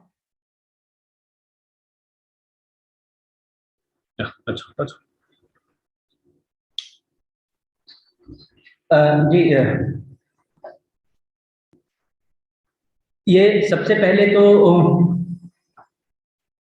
हमारे यहाँ जो प्रमा और अप्रमा दो चीज है। प्रमा में हमारे 4 तरह के ज्ञान है, प्रत्यक्ष, अनुमिति, उपमिति और शाब्दिक। और अप्रमा में संशय, विपर्य, तर्क। आपकी बात जहाँ पे है वाद जल्प वितंडा को लेकर के कथा में कि हम किस तरीके से किसी व्यक्ति की जो भावनाएं हैं या अंदर जो उसके चल रहा है, कोई बात चल रहा है, तो उसको हम किस प्रकार हम उसको किस प्रकार जान सकते हैं, या हम उसको सही तरह से हम उसको सही तरीके से कैसे हम पहचान सकेंगे कि वो सही है या अनुचित है, वो सही तत्व ज्ञान उसका सही है या नहीं है। देखिए, वाद या जल्प की जो प्रक्रिया है, एक में एक व्यक्ति अपना पक्ष रखता है, कोई एक अपना सिद्धांत रखता है कि हमें यह चीज माननी है किसी वस्तु को लेकर के, या किसी मान के चलिए किसी पदार्थ को लेकर के या किसी पद्धति को लेकर के उन्होंने किसी का एक पक्ष किसी ने रखा, और वह पक्ष कितना उचित है या अनुचित है ये बाद में लोग तर्कों के आधार पे और अलग अलग रूप से जज करते हैं। लेकिन इसमें ध्यान देना हमें ये चाहिए कि जब भी हम तर्क के आधार पे जब हम आगे चलते हैं, तर्क को सामान्यतः उसमें अयथार्थ में, अप्रमा में परिगणना की गई है। जब हम तर्क के आधार पे करते हैं तो एक वाद दूसरा वाद, एक सत्कार्यवाद एक असत्कार्यवाद। सत्कार्यवाद को स्वीकार करने वाला कोई अपना पक्ष रखता है, अपना तर्क देता है। असत्कार्यवाद को स्वीकार करने वाला कोई अपना पक्ष रखता है, अपना तर्क उसके लिए देता है, उसके पक्ष की सिद्धि के लिए। तो जब तक वह तर्क ज्यादा स्ट्रांग है तब तक उस पक्ष को, जैसे सांख्य पढ़ रहा है कोई, तो वो सांख्य को स्वीकार करता रहता है, और कोई न्याय पढ़ रहा है, कोई न्याय को जान रहा है, तो वो सांख्य के तत्वों को, सांख्य के जो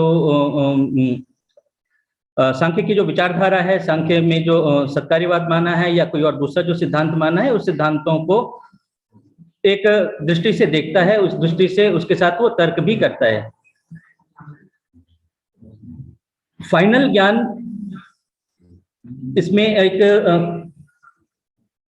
ये शायद 1996-97 में एक ICPR का एक प्रोग्राम भी हुआ था, उसमें प्रोफेसर वशिष्ठ त्रिपाठी जी एक बहुत बड़े न्यायिक हुए हैं, उन्होंने देहात्मवाद को स्थापित वहां किया था, फिर उसका उन्होंने ही फिर खंडन भी किया था, कोई दूसरा उस समय नहीं कर पाया था खंडन। तो एक वाद को उन्होंने स्थापित किया और उसी वाद को उन्होंने तर्क के द्वारा फिर दोबारा उसका खंडन भी किया। तो जब तक उस वाद का जब तक कोई दूसरा कोई खंडन नहीं कर पाया तब तक वो वाद प्रतिस्थापित रहा। तो हम किसी वाद को लेकर के जो हमारी धारा है, जो ज्ञान धारा है या जो पद्धति है, उस पद्धति को लेकर के हम विचार करते हैं कि इस दर्शन के अनुसार यह वाद है, ऐसा है। लेकिन ये तर्क के आधार पे जब भी हम उसमें विचार करेंगे तो यह कभी भी परिवर्तित भी हो सकता है। परिवर्तित इसलिए हो सकता है कि यदि कोई उससे अच्छा तर्क, कोई उसको अगर तर्क को खंडन करने वाला कोई व्यक्ति अगर होगा तो उस तर्क को वो खंडन कर सकता है।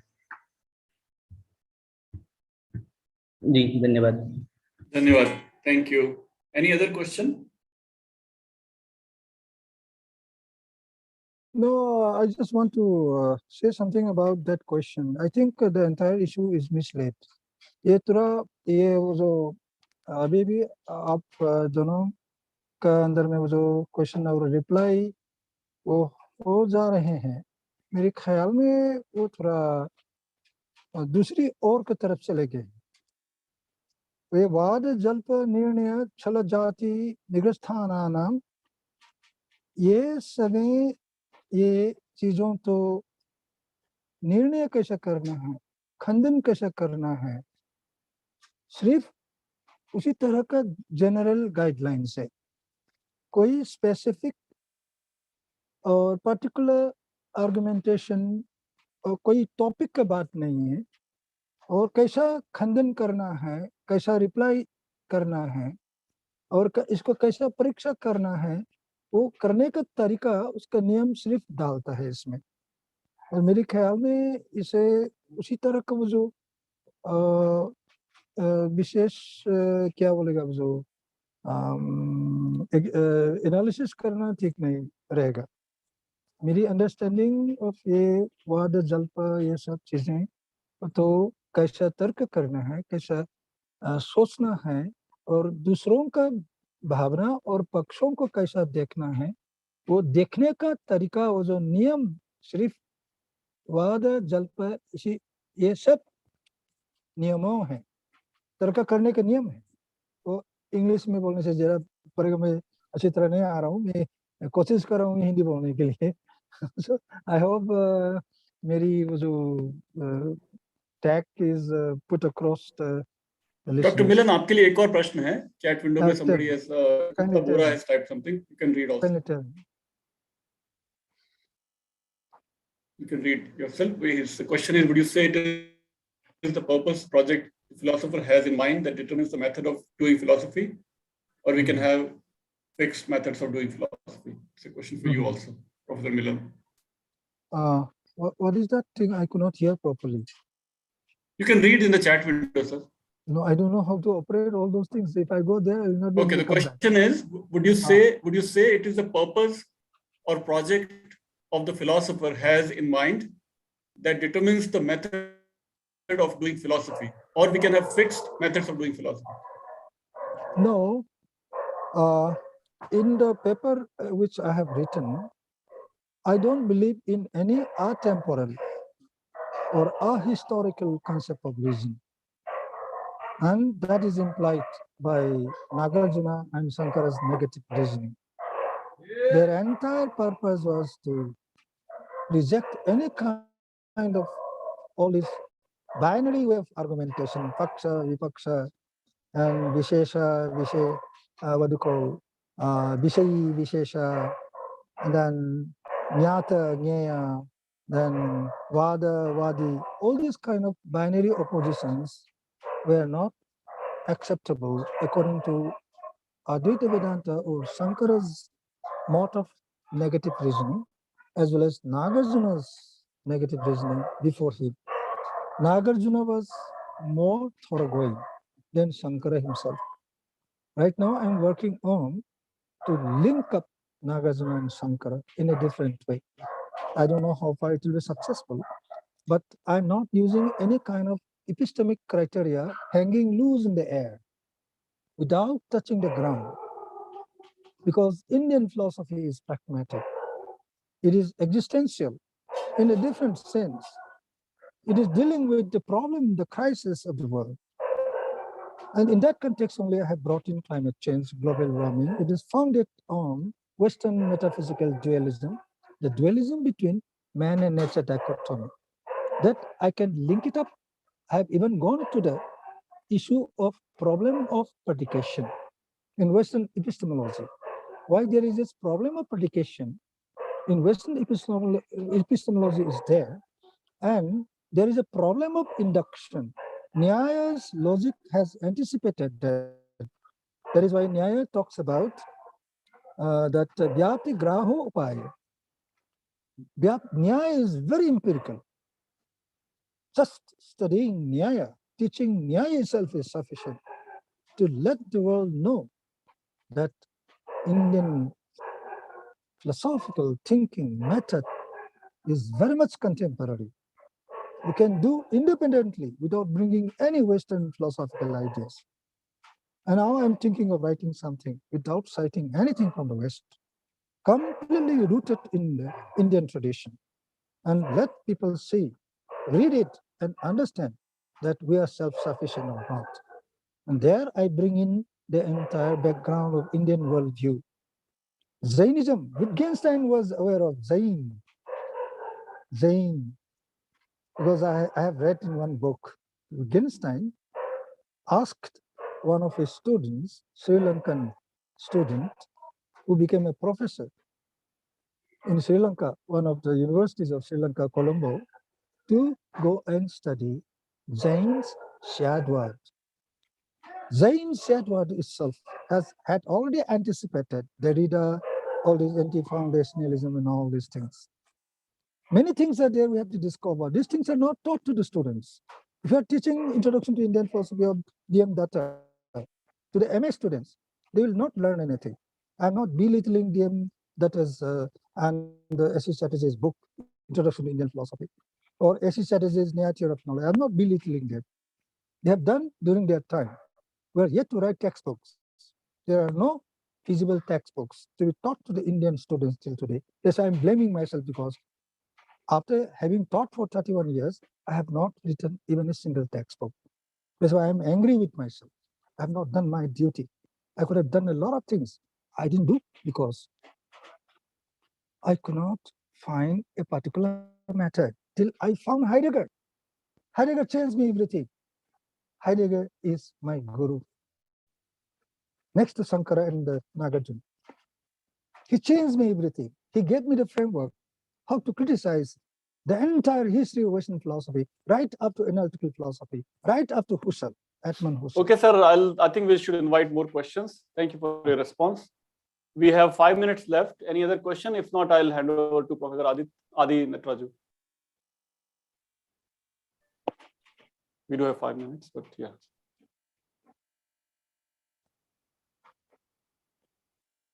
Professor Adi, it's all yours now, as the entire seminar is all yours. Thank you. Thank you for letting me share your time. Thank you, Professor. Thank you for chairing the session. And also thank the presenters on this session, Dr. Govind Sharma from Sanskrit Department, Assam University, Dr. Sadhana Sharma, and Professor Milan Kangamcha, Manipur University Philosophy Department. And then Batskim Mavrinsky from Shillong. It's a graduate college. He teaches at Shillong. Thank you, the paper presenters, and thank you, the chair, for your time and sharing of the valuable thoughts. And it leaves me wondering. I'm reminded of Professor Jain Mohanty's comment, and that I keep reflecting on it. Are there two different worlds in Indian academia? One the Sanskrit Pandits, and then the other academic professors of philosophy departments. And Mohanty's one more line was more interesting. He said, if there is real knowledge left in India, it is in Sanskrit Pandits. That line is more significant. And whenever I attended Shastrartha in Sanskrit, I chaired few sessions. When the Sanskrit Shastrartha is done, I believe, the Darshana Shastra is on a different.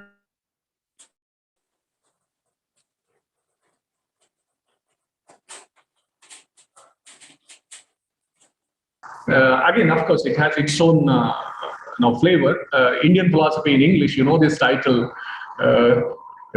from Jeffrey Long, Nalini Bhushna and others, edited. So Professor Daya Krishna coined this word, Indian philosophy in English. So, it should make all of us reflect as to two different worlds. And therefore, the Samvad, the initiative from Professor Daya Krishna and Rajasthan University. So whenever I listen to the Sanskrit Pandits also, I'm reminded of the limitations of we, the philosophy academic department people doing Indian philosophy, Darshana Shastra schools in English. So that's a point for all of us to reflect upon. So now it's the session number 10, the second day, session number 10. I again welcome the online, offline participants to this seminar on philosophy and the method, phenomenology, and Indian philosophy, sponsored by Indian Council of Philosophical Research, New Delhi. This session is chaired by Professor Ramarao Papu, retired professor at Miami University, Oxford, Ohio. And I've been associated a couple of decades with Vedanta Congress conferences and with professor. And he blessed this department by visiting us in Assam University. And his constant encouragement and support to the academic activities of this department always makes us show our gratitude to you, Professor.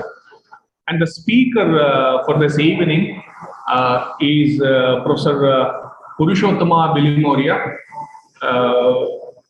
He needs no introduction to the research scholars and faculty in India and across different universities across the continents.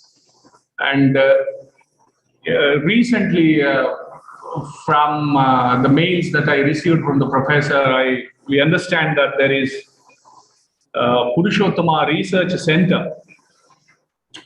Purushottama Research Center for Philosophy and Culture of India. This is a Russian federally awarded lab at the RU in the Rund University, Russia.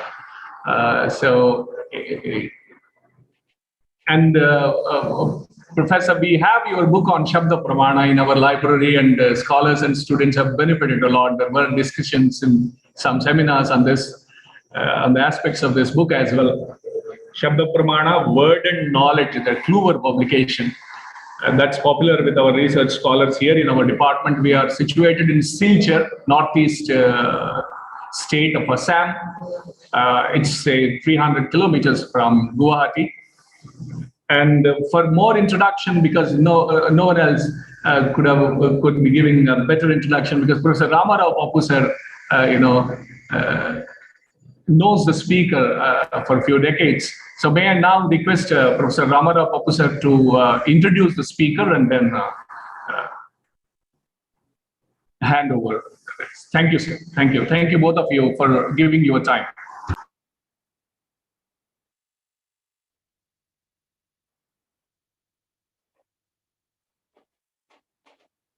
Sir, you need to unmute, sir. Professor, sir. Professor, unmute, please. We're not able to hear you. Just unmute. Nangle, yeah. Can you do it? Ramarao. Yeah. Yes, okay, sir. Okay, can you hear me? Same problem. Like the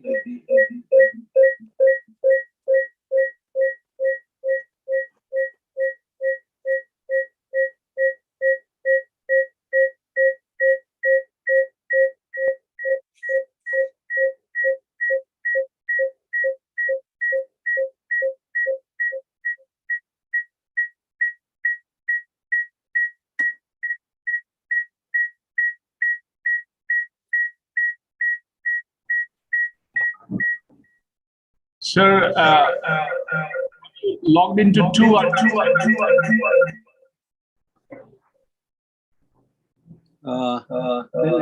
me try something else.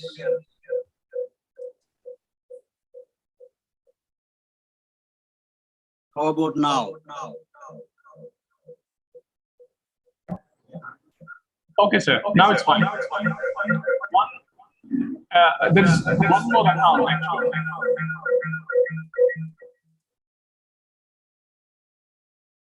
How about now? Yes, sir. Now fine. Now fine. We can't hear again.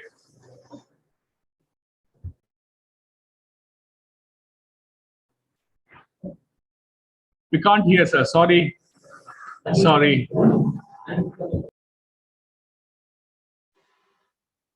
Okay, how about now? Oh gosh.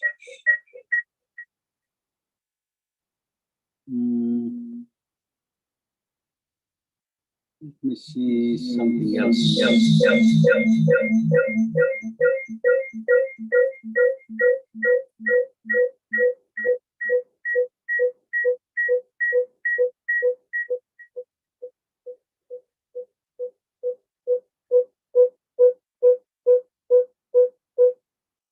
Hello? Hello? Yes, sir. Now we can hear. Can you hear me now? Perfect, sir. So please, sir. Now this is fine. This is fine. Please, sir. Go ahead. It's fine? Okay, 1 second. Yeah.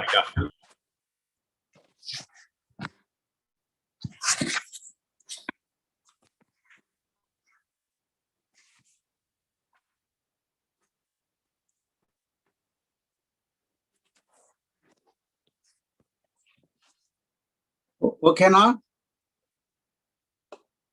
Yes, sir. Yes, we can hear well. Please go ahead, sir. Okay. Yeah. Okay. Okay. Good morning, Purushottam, between the East Coast and the West Coast. And good evening to all of you from India. And it is a great pleasure to introduce, good morning. If Purushottam needs an introduction to the philosophical world, my introduction is more personal. I knew Purushottam for at least 35 years. When he was in Australia, I was his guest for a few days, and he drove me from Melbourne to Sydney. Thereby, I got a view of rural Australia, and we have been together in so many conferences together. And Purushottam doesn't need an introduction. If I have to introduce, I don't know, it is like the old poem, Oliver Goldsmith's Village Postmaster, where all the villagers have wondered how such a small head can contain so much information. So likewise, I always wondered, Purushottam is unstoppable. So every year he publishes this book, a big encyclopedia and so on. But what I will do is only just read from the Wikipedia a few things about Purushottam. He is an Australian-American philosopher. That's how the Wikipedia says, and scholar of Indian origin. He is appointed the head of the Purushottama Research Center for Philosophy and Culture of India, professor, leading scholar of Russian federally awarded lab at Rundu University, Moscow. He is the principal fellow with the School of Philosophical and Historical Studies and senior research fellow with the Australia India Institute, both in the University of Melbourne. He is a recent Fulbright Nehru Distinguished Fellow and visiting faculty at Ashoka University in Delhi, and a former fellow of College of the All Souls of the Faithful departed University of Oxford, and so on, Oxford Center for Hindu Studies, and so on and so forth. Purushottam, tell me where you were not. You were there at every prestigious institution. He holds an appointment, and his works run into pages, if you have to tell. But the most important things is, of course, just now they mentioned the Shabda Pramana, which made him a philosopher of repute with the publication of Shabda Pramana for a long time. And recently he has edited this big contemporary philosophy with J.L. Shaw, and essays in Indian philosophy, traditional and modern, with Manti, and then the big encyclopedia of Indian philosophy, encyclopedia, not encyclopedia, yeah, essays in Indian ethics, 2 volumes, and so on and on and on. I don't want to waste everybody can read, his Wikipedia, so I don't want to waste that. And welcome to this particular seminar on philosophical method. And more than that, nice to see you, Purushottam, because you are a Sarvantaryami. And I found you right here, and it is good to see you this morning. Okay. Yeah, please go ahead, and the platform is all yours. Thank you, Professor Ramana, for that very generous introduction. Of course, I could add to some. First, I should also like to thank Professor Nataraju for the invitation, and Professor Bhuyan for those kind comments. I could add some more anecdotes. We also went from Bombay to Nairobi for a conference on environmentalism, and you doubted that I actually lived in Australia, which is the reason you came to Australia to check out. Of course, there was my late wife Renuka Sharma who hosted you. And our dogs. Purushottam, I would like to interrupt. Our best and worst experience was this. Both of us went to Hyderabad. We were supposed to speak in the Department of Philosophy at Osmania University. We were all set, and just at the moment when you were to speak, the department said, "Hey guys, get out of this building soon. We have transportation." What happened? Some students were beating up the professors there, and if you are here, your life is at stake. And so, to the back door, we took a auto and moved away. Yes, went to Ramakrishna Mission. And then we met Swami Ranganathananda. From there, we went there. That was a very memorable moment of the state of Indian education then. That's why I happened to mention Manu and human rights. And of course, that's the day, very sadly too, though, three Dalit people had been lynched, actually. So nearby in Hindupur. So that was very sad. We didn't know that, of course, but that's something. Yeah. But yes, okay. So let's proceed with my presentation. And no, thank you very much for all the years that you've spent organizing Vedanta conference and doing some wonderful, many wonderful works yourself. Great inspiration. Your work on ethics has been inspiring, and law as well. But let me say. This is a sort of almost like a finale, and I'm not quite sure that I can do justice in the way that finales do in a great orchestral symphony compositions. But I'll try, and I just have only very faint acquaintance with the theme and the other presentations in the conference. I've actually just only traveled back from from Russia, from Moscow, as has been mentioned about the center. That it's called Purushottama Center, I think, is totally coincidental. I found that these people were actually more not only familiar in the scholarship, but almost worshippers of Vishishta Advaita's Ramanuja, and of course his Ishvara Mahaprabhu was called Purushottama. So that probably is the origin of the name, and just coincidentally happened to be my name. But yes, I am leading that project. It is actually very exciting to see Indian philosophy being revived. Actually, it had sort of not totally disappeared. It sort of almost had gone underground, but they had already been teaching Sanskrit in Moscow State University, and Indologists have been doing work, and I find these people have been doing work for 20, 30 years and doing absolutely extraordinary stuff that they do. They haven't, because they haven't published in English as much as they have in Russian, we don't know their work. So the attempt is to now sort of do both ways. And I found that they had already been reading and translating Shabda Pramana into Russian. They did the second edition, by the way, from GK Print World, which has a prologue by Katie Pandurangi and a epilogue by Stephen Phillips, which I think is worth looking at. So if you come across the DK Print World edition, 2008, I think, would be helpful. So for my remarks, what I will do is I'll begin with I'll take a character in recent Indian philosophy and show the way that he, along with a whole host of people that it comes from, have been approaching the task of Indian philosophy, comparative philosophy, in which Indian philosophy is involved quite inextricably, and what's been wrong in the approach, where things have not gone completely right, and then I will move to some methodological interventions that I made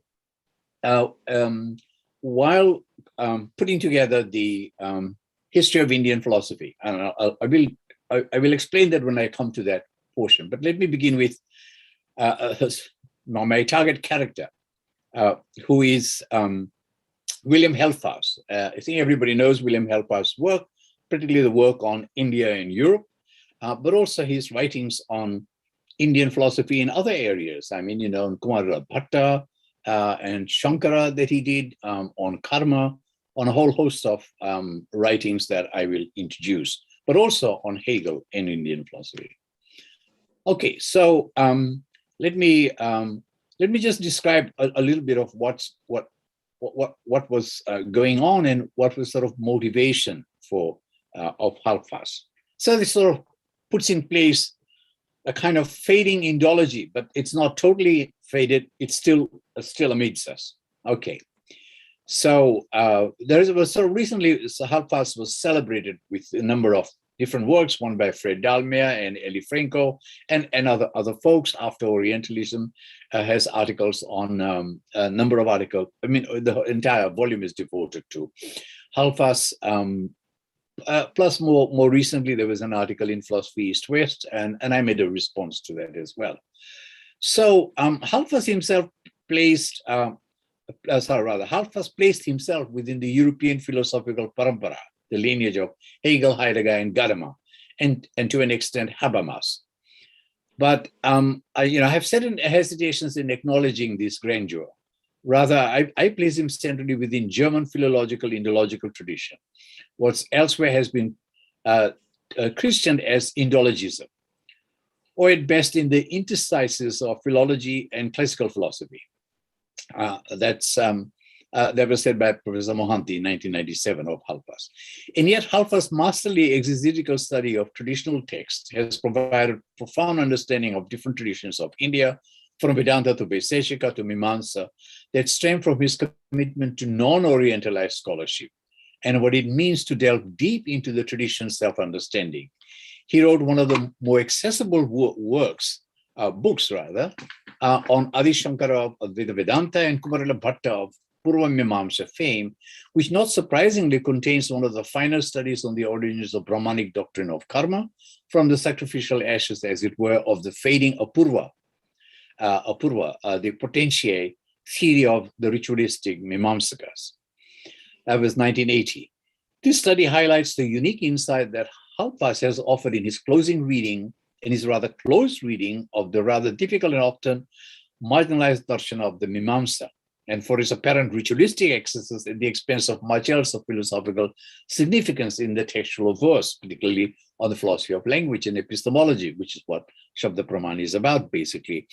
That has earned him timeless gratitude from traditional Pandita scholars who have yet to work through the Orientalist legacy bequeathed by colonial scholars in India and pay more attention to India in Europe. So much so that Professor Mohanty, circa 1970s, would recommend Halfa's appointment as professor of Indian philosophy at the University of Pennsylvania's Department of Asian and Middle Eastern Studies, where Halfas had arrived as just a visiting lecturer in 1973. So Halfas wrote a splendid essay, Happiness, a Nyaya Visheshika Perspective, from volume on Bimal K. Matilal that Professor Mohanty and I co-edited in 1997. By the way, I just recently visited Professor Mohanty. He is 93, not doing so well, but inwardly very alert and alive. Anyway, let's move on. It was a sheer delight to work with him, with Halfas, though largely remotely. He had also, and I did visit him later, he had also kindly agreed to write for the volume on Mimamsa and the other 4 Routledge History of Indian Philosophy, but sadly he passed away all too prematurely. So let me turn for a moment to Halfas's vision of comparative philosophy, which is the main concern here. Mention is made that some form of comparative philosophy has been practiced by Indian scholars around the beginning of 20th century, and that a learned society founded by S.V. Ketkar in Pune used the appellation comparative theology and philosophy. However, in his plenary lecture on Indian and comparative method in 1984, Research Conference on Asian and Comparative Philosophy, I think Ramarao Pappu was there, held in Honolulu, Halfas made the case that the term describing the practice of comparative philosophy was actually not invented until after 1923 with the publication of P. Masson-Ocell's La Philosophie Comparée, translated as comparative philosophy. But the more pertinent question to ask, as Professor Dayakrishna and Raymond Panikkar did in their plenary address at the same conference, are what is comparative philosophy comparing? And relatedly, how similar is similar? Or put another way, how are similarities and differences determined, and who decides on the outcome? Now, Halfas would complain that the other of Europe, about whom the protagonists of Orientalists such as Edward Said and Ronald Inden have written much, are not given due voice and do not emerge as speakers in the dialogue. That's a good point to be made. Perhaps the subaltern cannot speak after all, at least not in the same tongue. Point taken, but there might still be other reasons why the other's voice is absent in their dialogue. Poignantly put, there might even be resistance by the other to be called to party and enter into dialogue. Why and how so? So, you know, there is a sort of a case in Australia among the Australian Aborigines who do not want to talk with the white man, the white fellow as they call them, because after the discussion, they bribe them, try to bribe them and say, well, we want your land. Well, why do you want my land? Oh, because there is this rich material there, rich mineral that will provide electricity to people in India and so forth. And they say, no, but this is yellow cake. This is where our sacred lizard stands. And so, you know, there's a complete hiatus. There's just the incommensurability. There's just no point in dialogue. And all because they've been asked to come into dialogue. Well, it wasn't their making. It wasn't even part of the, you know, they had no agenda to this. The white man is the one who had the agenda. So dialogues can be a trap, right? And so one could resist, rightly, any invitation to a dialogue. So what I'm further troubled, however, by Halfas's work in his critique of comparative philosophy that developed from the late 19th through the 20th century, which has been imbued decidedly and with apologetic tonalities and a certain inclusivism, the tendency to depict all human thought as incomplete manifestations of eternal truth, formulated in the most perfect form of Vedanta. Well, you know, that kind of a trend that people like Radhakrishnan seem to have followed at one point. There are several issues with Halfas's claim, not all of which can be canvassed here. First, that it is not an original insight. Second, that the view has a strong Christocentric agenda put forward by the erstwhile German philologist Paul Hacker, who died in 1979, who I consider to be the precursor to Halfas, as Plotinus was to Porphyry, who likewise was more open to Indian esoteric teachings. Hacker attributed the origins of this OTS tendency, which he poignantly Christian as Neo-Vedanta, to Swami Vivekananda, an early exponent of the quintessential virtues of Vedanta in the English medium, and followed it up in the voluminous work of Radhakrishnan. So scholars have since argued that Vivekananda should be freed of this pejorative or simplistic judgment, in Halfas's own words, as it echoes certain neo-intellectual movements, such as New Gymnastismus or Neo-Hegelianism, that were developing in the nationalist German state of Hacker's time. So, we've taken sort of Neo-Vedanta on board without realizing that it actually has Nazi connotations, aligned with Nazi connotations.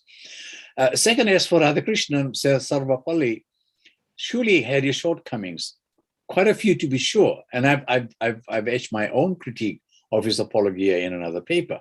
But Halfas is not sincere to his own disclaimer that Europeans working on India are unaware of their own presuppositions and prejudices. Here is an instance of Halfas remaining true to his erstwhile German guru, so to speak, whose mantle he took upon himself as his biographer and editor.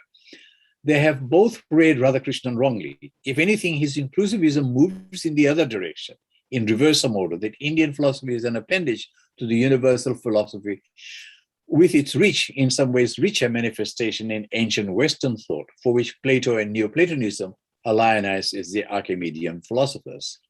Third, from another perspective, inclusivism, differently, perhaps more radically nuanced, is something of a buzztrope these days, to be sure, as an inexorable trajectory for the postmodern condition in the interest of diversification, reflecting the diversity in an increasingly globalized and multicultural world, where privileges and parochialism trading on race, class, gender, engines of knowledge, and economic power are seen to call the shots, as it were. However, inclusivism falls under the envelope of suspicion when it is seen to be self-serving and solely in the interest of appropriating or expropriating the traditions of perceived or projected other into one's fold and worldview to the point of almost obliterating the unique authenticity of the other. It is the latter signifier that Halfas, following Hacker, reads as operative in the works of philosophers in India. The Indian philosophers who have inherited this obscurantist practice must countenance the critical standpoint of modern philosophy so that there can be fruitful dialogue with the desired outcome of advancing Indian philosophy to the realities and challenges of modern thinking. To take this point further, the question still arises whether there can be an audible voice left for Indian philosophers in such an encounter. And why is it that the onus of burden must rest squarely on the shoulders of Indian philosophers to enter into dialogue? So this is the sort of end of the discussion of the dialogue business. But furthermore, this seemed to be one-sided, and this lacuna, as I've described, never made good sense to me. And I was aware that somewhat paradoxically, Halfas's longtime partner in dialogue was his friend, Jawaharlal Mehta, J.L. Mehta, known as. Mehta was a philosopher from India who issued the first full-length introduction to Heidegger's philosophy and language in 1967, actually, while he was teaching at Banaras Hindu University. From 1968 till his death in 1988, with a short visit to Hawaii, he was a resident fellow at Harvard University Center for the Study of World Religion, teaching courses on Indian philosophy and hermeneutics. And he taught courses with people like Robert Nozick and John Kamen. Halfas met Mehta in the late 1970s, introduced by Mehta's close friend J.N. Mohanty, who knew Mehta's scholarly soul rather intimately. So Halfas's own theoretical forays into comparative hermeneutics, which he developed in India and Europe, and acknowledges Mehta passingly, owes a great deal to Mehta's own groundbreaking work in cross-cultural philosophy. And I once put together a book that William Jackson had compiled on J.L. Mehta and Heidegger. There's lots of wonderful recollections of Mehta's meeting with Heidegger and other German philosophers, and how he actually had lot more to say about Indian philosophy than about just Indian philosophy having to enter into dialogue. Okay, so Halfas, for his part, however, misunderstood Mehta's own motivation for a hermeneutics of difference that did not serve as his prayojana or parameter, the task of understanding one's own tradition through the vested hand of the other. To caution against this drive so redolent in comparative transcultural philosophy, Mehta would reiterate Husserlian adage invoked by Heidegger, the Europeanization of the earth, emphasizing that the principal value of philosophical hermeneutics seems to lie in clarifying the nature of self-understanding rather than in the understanding of the other. So for that matter, need Indian or non-Western philosophers spend their entire time clearing others' misunderstanding of oneself. They have their own work dutifully carved out of developing more robust hermeneutics based on the culture's overs, for which on the Indian side he drew on Vedanta Mimamsa didactic exegesis. So that ought to be the driving impulse of true East-West dialogue, which might just in the spirit of post-colonial hermeneutics of suspicion and in dialectical rather than dialysis rupture, dislocation, and incompletion. All right. So I think this is about as much I want to say about the Halfas's approach, which, as I said, is very characteristic of the Indological approach, and then move on to some other discussions here. One last comment is that Halfas did a great work on Vaisheshika ontology, but again, the problem there was that his claim was that Indian philosophy lacks a robust category of being in the way that we have it in Aristotle, and is then taken to its full development in the metaphysics of being and time by Heidegger. And so he says, one reason for this absence of thinking on entitative presence is the erstwhile preoccupation in Indian philosophy with salvation from worldly existence or transcendence, and so the whole thing of Maya, Mithya, and so on. Yet the jury is out on this. Krishna in a paper from that conference rejected the suggestion that this is a pervasive trait across Indian philosophy. Indeed, recent work in Sankhya, the grounded non-dualism of Abhinav Gupta and Ramanuja studies on the doyen of Navya Nyaya, Gangesha, or closer to our period of K.C. Bhattacharya, would appear to support Krishna's disclaimer and clinch the counterposition that Indian philosophy does have a sophisticated conceptualization of being as a capital B, without which Buddhist contract doctrine of becoming and non-being would cut no ice. And I have actually shown that going back to the Rig Veda and so on, there is a very rich articulation of nothingness, which is counter to the assertion of being, which we need to take care of, which we need to pay attention to. Okay, so yet another, and so there are other points, other kinds of methods that can be used. So to doing Indian philosophy, which we can derive from the tradition itself. One is the dialectic of anekantavada, not one-sidedness, the perspectivism that makes room for multiplicity of points of view, or polyphony, and mutually critical apertures as well. To his credit, Halfas does advert to this concept.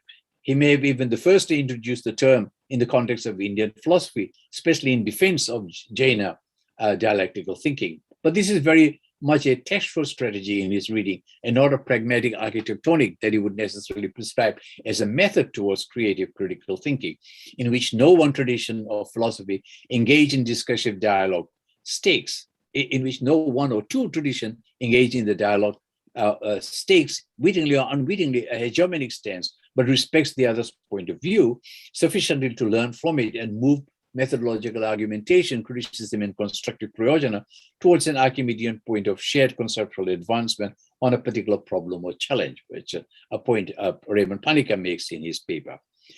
Yet another and more recent model developed is the Samvada project that is attributed to Daya Krishna's own calling to go beyond mere platitudinal dialogue among contemporary Indian philosophers and modern philosophers, and instead return to the Shastras, classical texts, albeit as living traditions, and engage in intense discursive debates, rather, with some traditional panditas.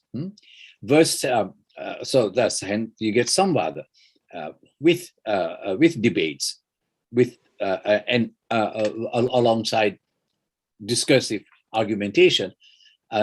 In this encounter, the parties may have to trade in what might be called counterpositions, consistent with logical school's dialectic of, that's the Nyaya theory of Vada Jalpa Vitanda. There is confrontational cavil with a view to defeating the opponent's standpoint and arriving at the truth of the problem at hand. So Samvada is further propelled by K.C. Bhattacharya's manifesto of Swarajian ideas, echoing Gandhi's idea of Swaraj, self-determination, in national politics to disrupt colonial domination, advocating freedom in the spaces of thinking with a preparedness to accept a synthesized outcome or a reasoned rejection of the others or one's own position, as the case may be. However, this exercise should at the same time lead to expanding the horizons beyond the limited purview of the traditions in dialogue, so that the work of conceptual retooling for the benefit of global borderless philosophy, and not just fusion philosophy, would be advanced a step further. To that end, Dayakrishna accompanied a group of colleagues, philosophers trained in Indian and Western philosophy, and linguists trained in Sanskrit, Arabic, and Persian in the 1980s, and traveled to different parts of India in pursuit of just such intellectual encounters. One of the highlights of Samvada, is often narrated by Arindam Chakravarti, who served as a translator interlocutor, was a surprising encounter in the foothills of Himalaya, in the Himalayas, between modern trained Indian philosophers with the traditional philosopher Pandita, Badrinath Shukla, with whom the group engaged in intense dialogue sessions with the objective of working through select problems from modern philosophy in canvassing classical Indian responses. The highlights included the Russellian paradox, Gatius problem, and various analytical concerns such as propositions versus sentence, knowledge and faith, sense reference distinction, as well as challenges in epistemology, ontology, and philosophy of mind. Elsewhere in Jaipur, a similar Samvad workshop was held on whether bhakti, devotion, could be regarded as philosophy.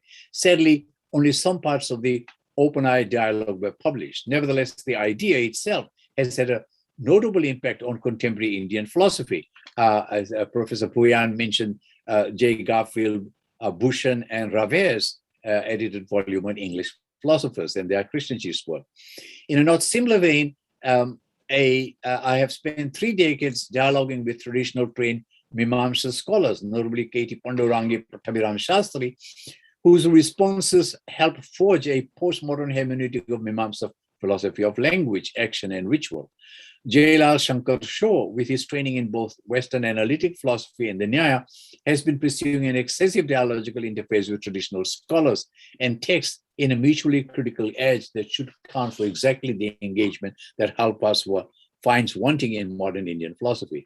It is not enough to confess to a Gadamerian prejudice that might be lurking in the approach that someone like Halpas takes to Indian philosophy, which is very much textual commentarial engagement than a rigorous creative critical and to boot conceptual one.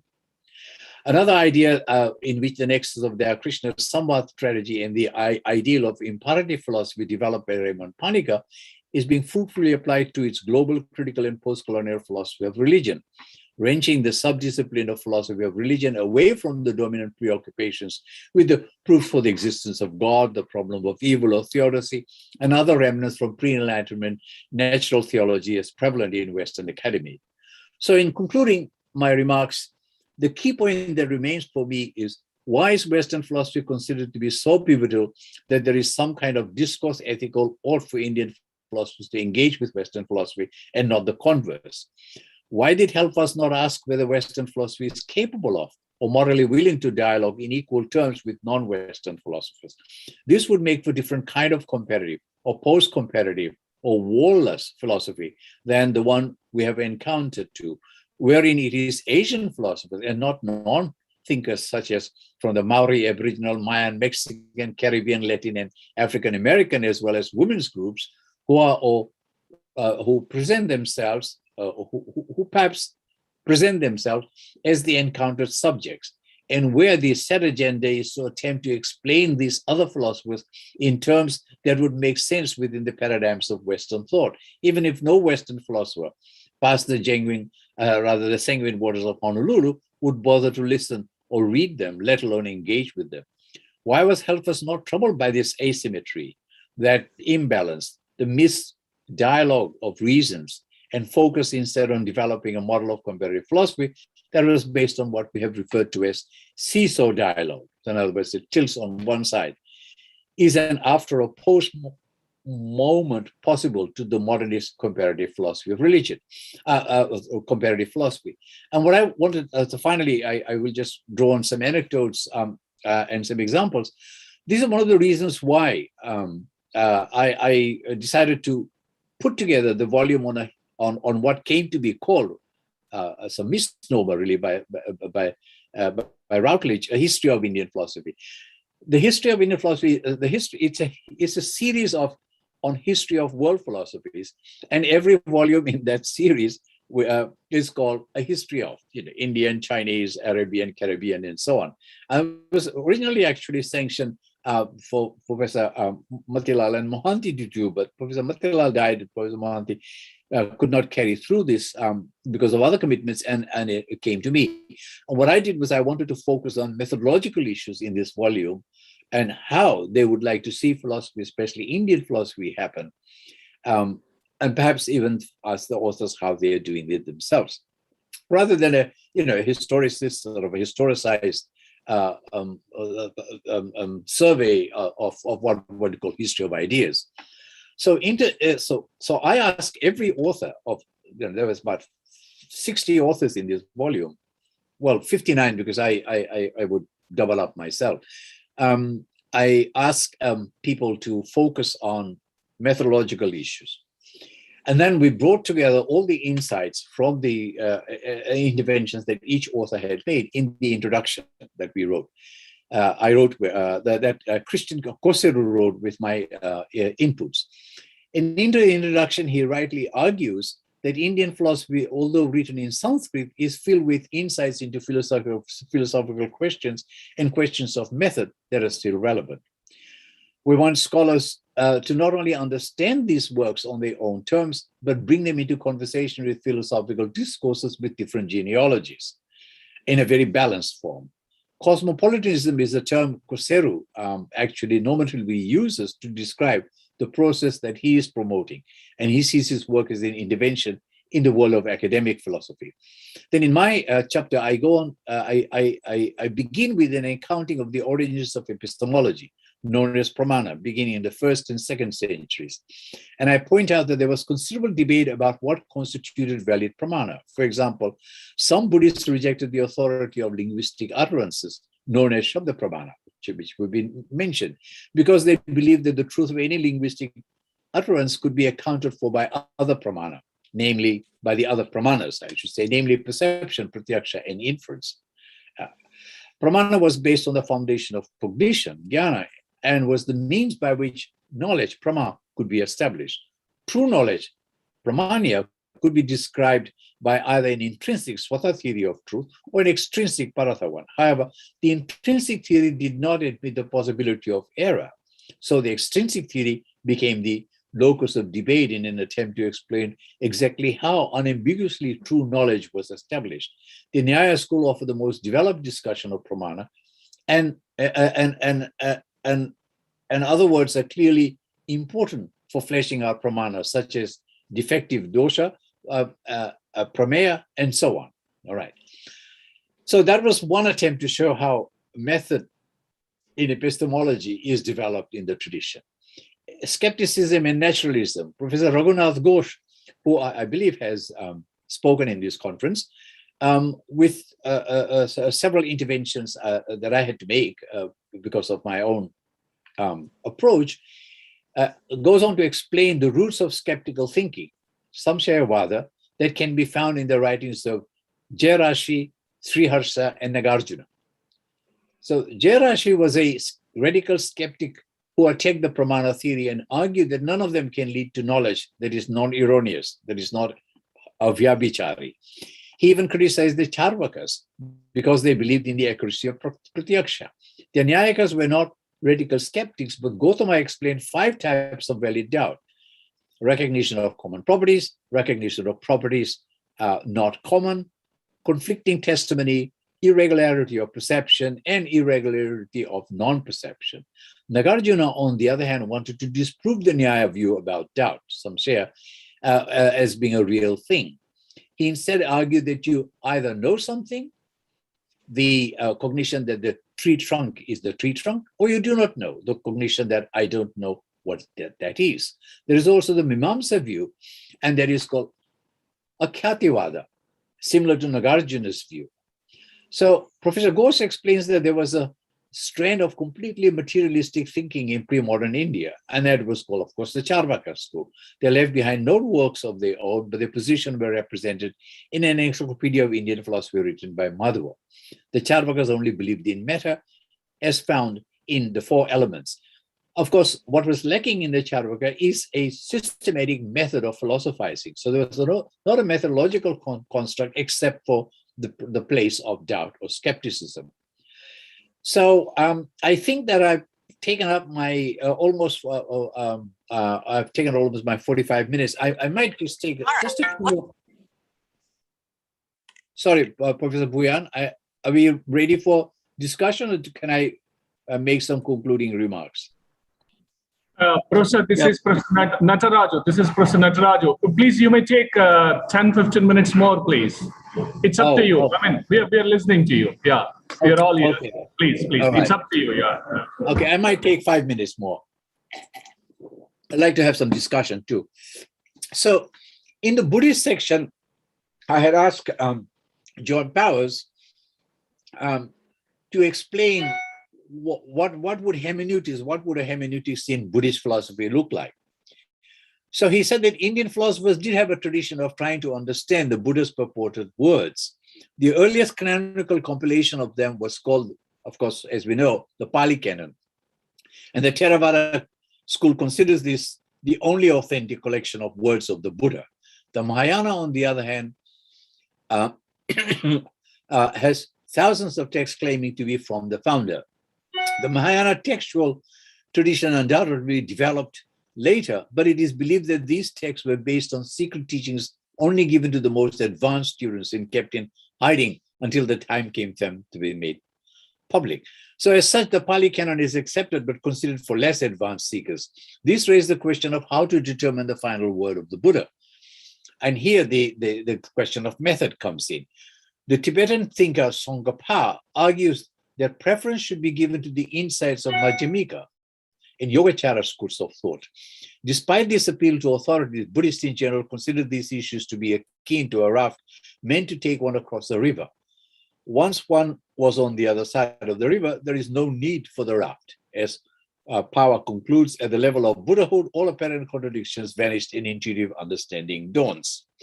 So that's a sort of an attempt. The article is much more complicated than what I've summarized here, but you can see that even within Buddhist philosophy, despite sort of Nagarjuna's dialecticism and dialectics and so on, there's sort of an attempt to develop a more positive approach, hermeneutics that's not just deconstructive, but also constructive. And that's very important. It's a kind of hermeneutics that, of course, people like Gadamer in the Western tradition have propagated, but much more significantly by actually Ricoeur. Paul Ricoeur was one of the best hermeneuticians that the West has ever produced, but perhaps another occasion for that. In another chapter, Harishankar Prasad reviews varying Buddhist conceptions of the experience of temporality, putting it into conversation with process philosophy and phenomenology.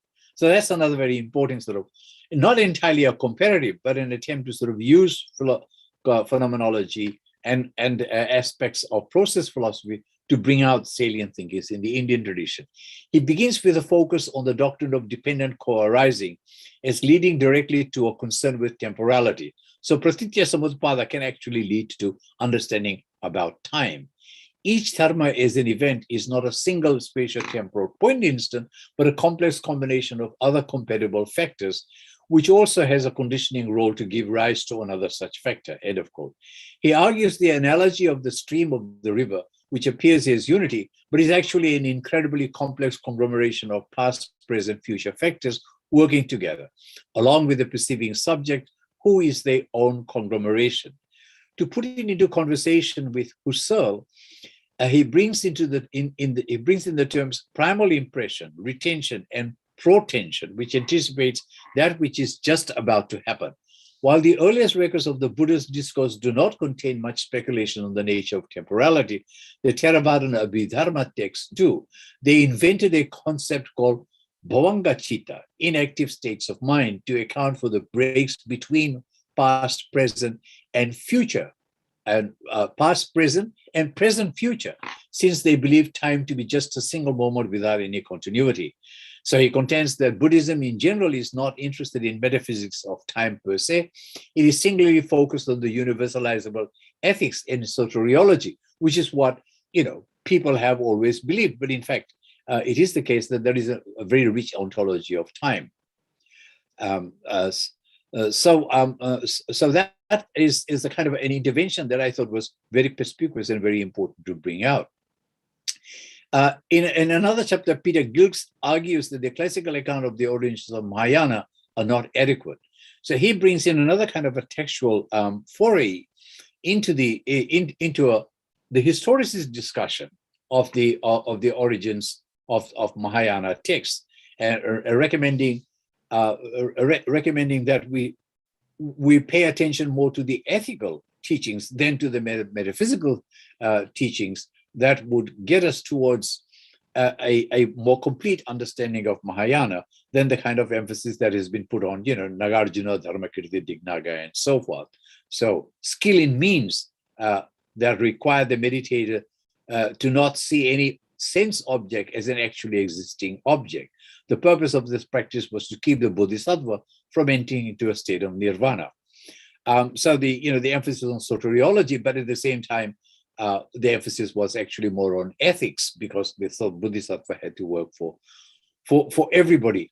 And so, sort of in a similar way, we then have an article on the Abhidharma and how the Abhidharmas understood and argued. Then J. Gafful brings out Nagarjuna as one of the foundational writers of Madhyamika school. Nagarjuna criticized the Abhidharma text and instead argues that all phenomena are of empty essence, svabhava. While there is conventional truth that we use to describe the world and live in it, the ultimate truth, the Paramartha Satya, is that everything is empty. Even emptiness is empty. That he made this claim primarily using the reductio ad absurdum arguments. And this is the point, not so much the ontological claims about emptiness, but the use of reductio as a method to show the incoherences of others' views. He connected this ontological position to an ethical theory focused on compassionate resolve to benefit others. There's another article on Nagarjuna by Douglas Berger that argues that Nagarjuna's doctrine of emptiness was supposed to be a moderate approach in line with Buddha's original teaching. Although his doctrine was misinterpreted as a time of nihilism by his adversaries. And by the way, the term Nastika that's used for people who don't believe in the authority of the Vedas and later on in the existence of God is actually misleading, because it's not astika, it's not really opposed to astika. And we don't even know what astika actually means. In any case, it had various different nuances. So it's not nihilism, it's not a complete denial of things per se. Things on this construal do not change because they possess some intrinsic nature or substance that perpetuates their ontological status and particular causal efficacy. So that's really the Astika position. Instead, change can occur, which is the supposedly Nastika position, if things are malleable, if their nature is not fixed, if they are mutually and relationally constitutive in an untrammeled and unobstructed way, if that is, they are interdependent and not independent. And that's how it should be understood. Contemporary philosophers have seen in this doctrine a similarity to the ideas of Derrida. People know that sort of for Derrida, it's a kind of a negative logocentrism. Everything sort of deconstructs and basically renders apart any fixed state of position of view or what they call grand narrative. But what's lacking in Derrida is reflection on, the Bodhisattva's compassion stemming directly from his awareness of this world interdependence and the ethical ramifications, the moral ramifications thereof. The final comment, the final two examples I'll take is from the Jain thought. So Janendra Soni explains that Jain engagement with Indian philosophy has been underappreciated, but that the works of Kunda Kunda, Umaswati, and Manikyanandin show that Jains were deeply engaged with philosophical ideas brewing in the 2nd century through the 10th centuries. He contends that since the Jains had such an extreme view around non-violence, they had to be a good debater, familiar with other doctrines in order to promote their views. This is very interesting. You can think of Gandhi as well. Because he had such a view on non-violence, he was ready to argue with people who believed in violence, and he showed it both through argument and through action. Jain teachings rest on the belief that human beings can become omniscient, as the 24 Tirthankaras were omniscient, and so all Jaina teachings are traced to them.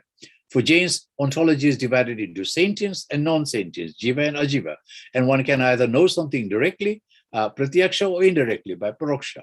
The possession of limited knowledge by a human being is because of the detrimental influence of metta, pudgala, dravya, that obscures omniscience, and that is manifest in the soul. So Umaswati explains that there are 7 categories that make up Jain metaphysics: sentience, insentience, inflow of metta in the soul, that's karma, stoppage of the inflow of karma, burning away karma, and liberation.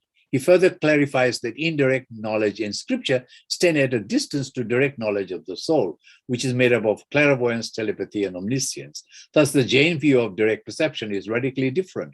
However, more research needs to be done to flesh out the views of various Jain thinkers, such as Akalamka. Of course, Jeffrey Long was mentioned, who also has a chapter in this volume on Anekantavada, Nyayavada, and Nanavada, which are very, very helpful. It brings out the kind of methodological forays that the Jains made in understanding the cosmos and the person self in completely different way to how other mainstream traditions do. Now, I think I might end there. There are 3 articles also on the Nyaya, one by Stephen Phillips, the other by J.L. Shaw, and third by a Japanese scholar, Tasai Shida, which all of them actually look at what I think has already been covered in this conference on the way the debates are formulated in Nyaya, the Padarthas are also formulated on the ontology side, and the structure of inferential reasoning. The J.L. Shaw and elsewhere, Kishore Chakravarti and others, including Stephen Phillips, have shown how it works. But I don't think this is the place to sort of go through, except to show that there is some different understanding between early Nyaya, middle Nyaya, and late Nyaya, Navya Nyaya, on the actual structure and function of the inference. So in the middle period, so the Udayana uses one kind of inferential mechanism to prove the existence of God, but his reliance is mostly on a kind of a cause-effect theory, and almost a syllogism that borders on Aristotelian, and there are several defects in that, which lots of people have pointed out. There are some chapters on Sankhya, Vaiseshika, on the Upanishadic Vedanta that I would like to leave people to go through, that sort of links that to early conceptions of Anvikshiki, early conceptions of metaphysical speculations, going way back to the Brahmanas. People think that the Brahmanas was all about rituals and so forth, but Hamantul argues that the authors of Brahmanas were actually metaphysicians. Even though outwardly the text is focused on ritual, they saw a correspondence between the outward form, such as the leader of the Vedic sacrifice, and the signified reality lying beyond the sacrifice, the cosmos. That's sort of the homology of the microcosm to the macrocosm. It's a very, very important sort of conception today in physics, in higher theories of physics as well. How do you relate things like quasars, electrons, neutrons, and so on to the universe, to the laws that are that govern the the behavior of planets and galaxies and beyond as well. So I think that people might pay attention to this work. It's now available in paperback from Routledge in India, and DK Printworld is distributing it. So I would like to see this become a textbook for teaching sort of, what I would call methods and the possibility of truth in Indian philosophy. That's what I would have called it if I had to give a name to this work. But no, we couldn't change the name. So people think this is in one volume we did what Das Gupta tried to do in I don't know how many, 10, 12 volumes, and Radhakrishnan in 2, 3 volumes. But no, this is not a history of Indian philosophy. This is very much a work in progress on methods and theory. Perhaps that's what it should call, methods and theory in Indian philosophy. It's a huge coverage. I mean, we go through Ramanuja, Vaisheshika, Vishistadvaita, then we even come to Tantra, Tantra and Kashmir Saivism. Abhinav Gupta, the importance of Abhinav Gupta's ideas on how he, how he arrives at a kind of an Advaita position, but using aesthetics as a form of argument. This is a very, very important development that people don't actually pay much attention to, but it's a very, very, very important part of the traditions. The Kashmir Saivism is a huge contribution that it had to make, and so Abhinav Gupta's Tantra Loka articulates the philosophical defense of Tantra and even accepted the left-hand practices characterized by certain kinds of rituals that we might call sexual, but they were actually not. But his metaphysics was more pantheistic, the worldview that directly led to the idea that there is forms of energy in the universe which may be called divine or theistic and so forth, but in a way exceeds the world itself. So that's sort of pantheism. All because he felt that there is a soteriological end to the whole thing, namely liberation. Okay. All right. So I think I should I will stop here, and perhaps at another time we could have a focused discussion on on this work if preferred. But as you can see, some of the participants have also contributed to this volume, and if not, they could by perhaps thinking of doing a follow-up volume, which I would happily help publish. And I would now be I'd welcome comments and questions from not least people who have a wonderful privilege of bearing a surname, Method. Wow. All right. So over to you, Professor Nataraju, or Professor Buyan, or whoever steps in now. Yeah. Professor Ramarao, sir, I mean, would you like to?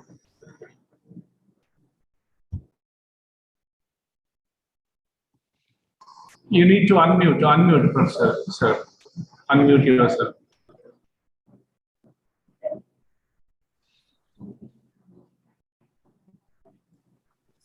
Okay. Yes. Now, those of you who have heard Professor Moriya, I called him a walking, breathing encyclopedia of philosophy. No wonder he has edited and editing so many encyclopedias of philosophy. He has covered what we call the whole gamut of method across the traditions. Typically, it is so difficult to say what method is. There are so many methods, so many systems, so many traditions. Though in the 50s and 60s, P.T. Raju wrote his book on comparative philosophy. There, he simplifies this whole thing in this way. First, there is the comparison of concepts, between across the traditions, comparison of systems, comparison of theories, and ultimately the whole comparison of East and West philosophies, so to say. So he assumes, for example, that every Indian, Chinese, and Western systems, they have they have a certain essence, so that the reason why we have to do comparative philosophy, comparative method, is what Radhakrishnan and Raju and those people in those days called a philosophical synthesis. Why philosophical synthesis? Because that is what philosophy is all about. Philosophy is an integral experience, and so on. So Purushottam has given a gamut of the problems, across this one. So all the thinkers, all the writings on this subject matter, this gives you thought for so many of these young scholars sitting there. I understand there are almost 50 students listening to that in the big screen over there. Hey guys, now you have got material here to work on your PhD dissertations on 50, at least as many topics as you can think about. Okay. Yeah, that's all what I have to say. So now you have seen the encyclopedic walking philosophical encyclopedia is what Purushottam is.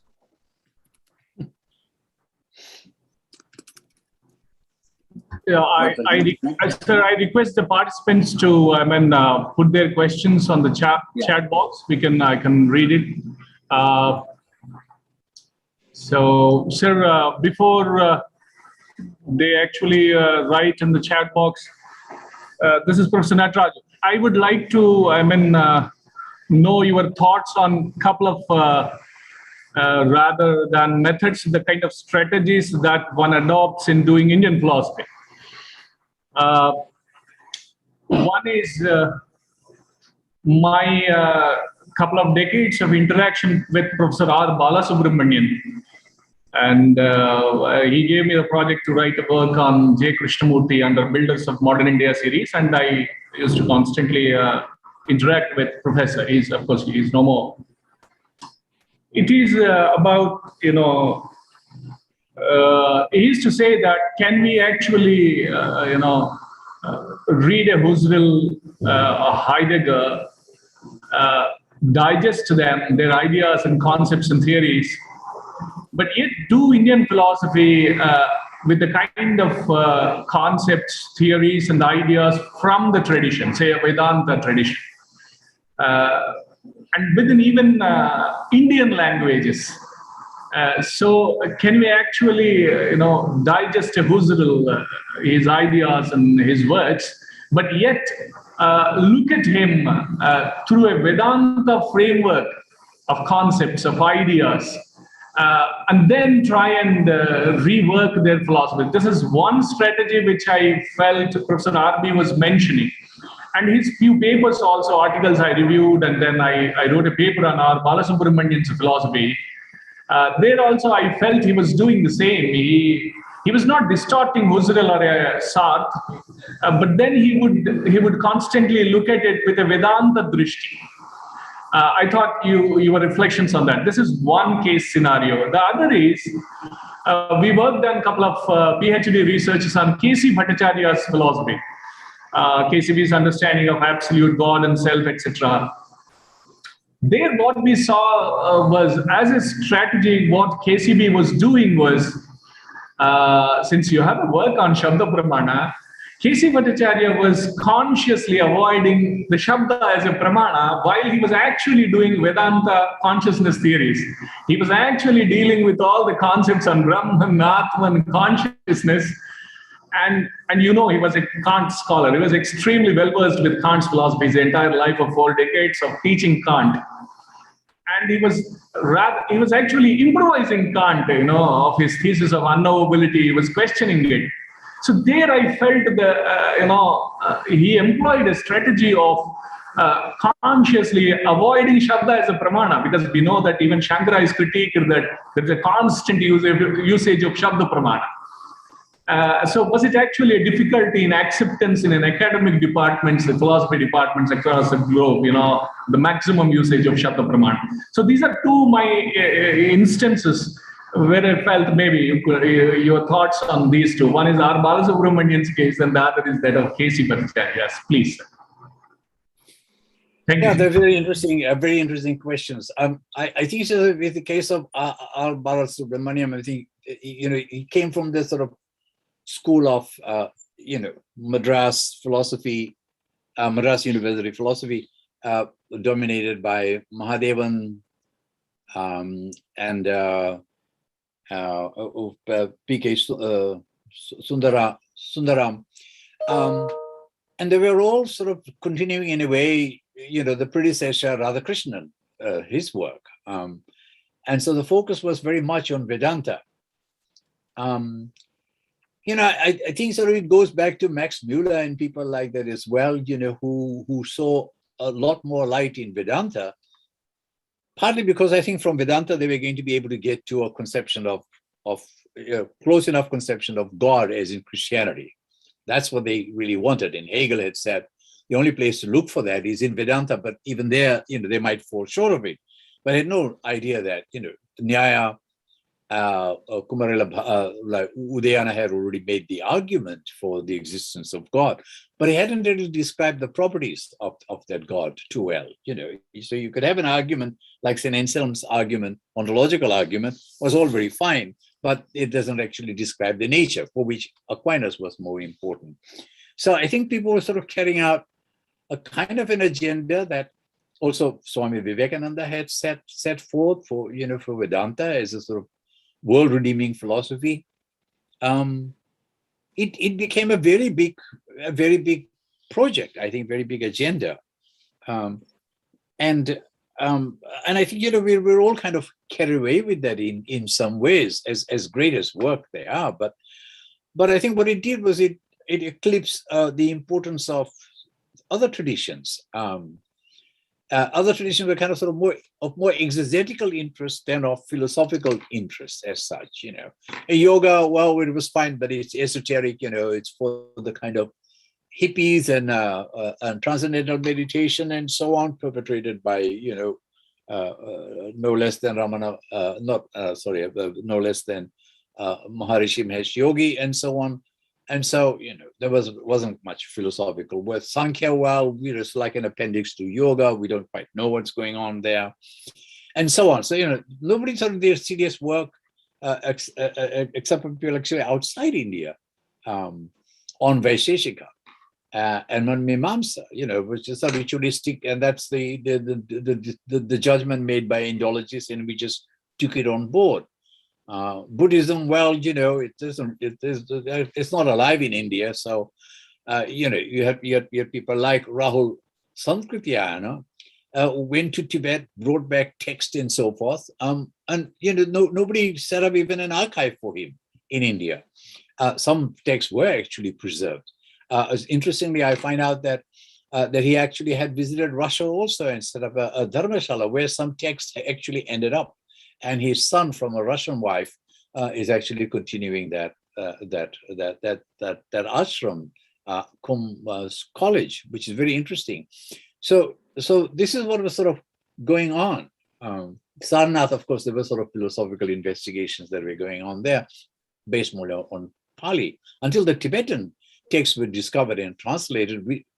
People had sort of completely missed the importance and significance of Buddhist dialectical, Buddhist dialecticism, and the extent of debate that actually goes on in the Buddhist tradition. So we missed some of that part. I think we missed the part on epistemology, on debates, on dialectics, on hermeneutics, and because the focus was very much on a kind of metaphysics or ontology of being, as we might call it.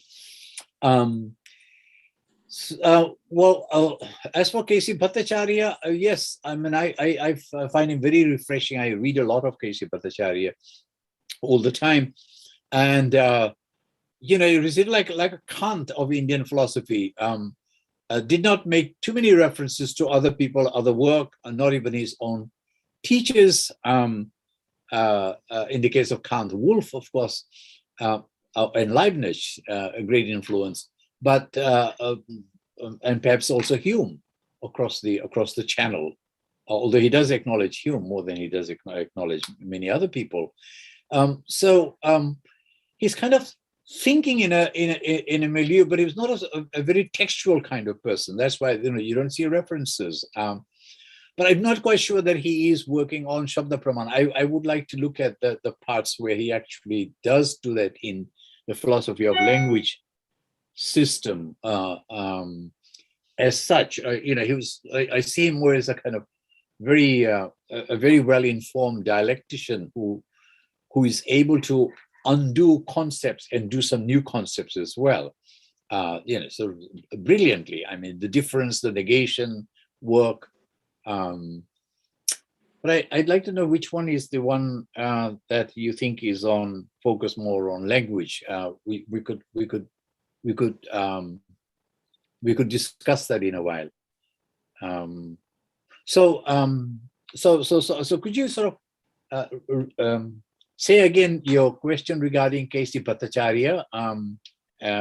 I just lost the train of thought because I was focusing more on the early. Yeah, I mean, in K.C. Bhattacharya's case, what I was saying is he was actually doing the Vedanta's concept of Brahman, Atman, and then he was exploring the whole Panchakosha Vichara, Annamaya, Pranamaya, Manomaya, but he doesn't refer to the text like a Brahma Sutra or a Upanishadic Bhashya. He avoids the Shabda Pramana, and then he was doing actually the Vedanta same. No, I think you're right. You're right about that. I mean, there is that work by a Malayali author, if I can remember, on Bhattacharya, on negation. I think that's what it's called. And so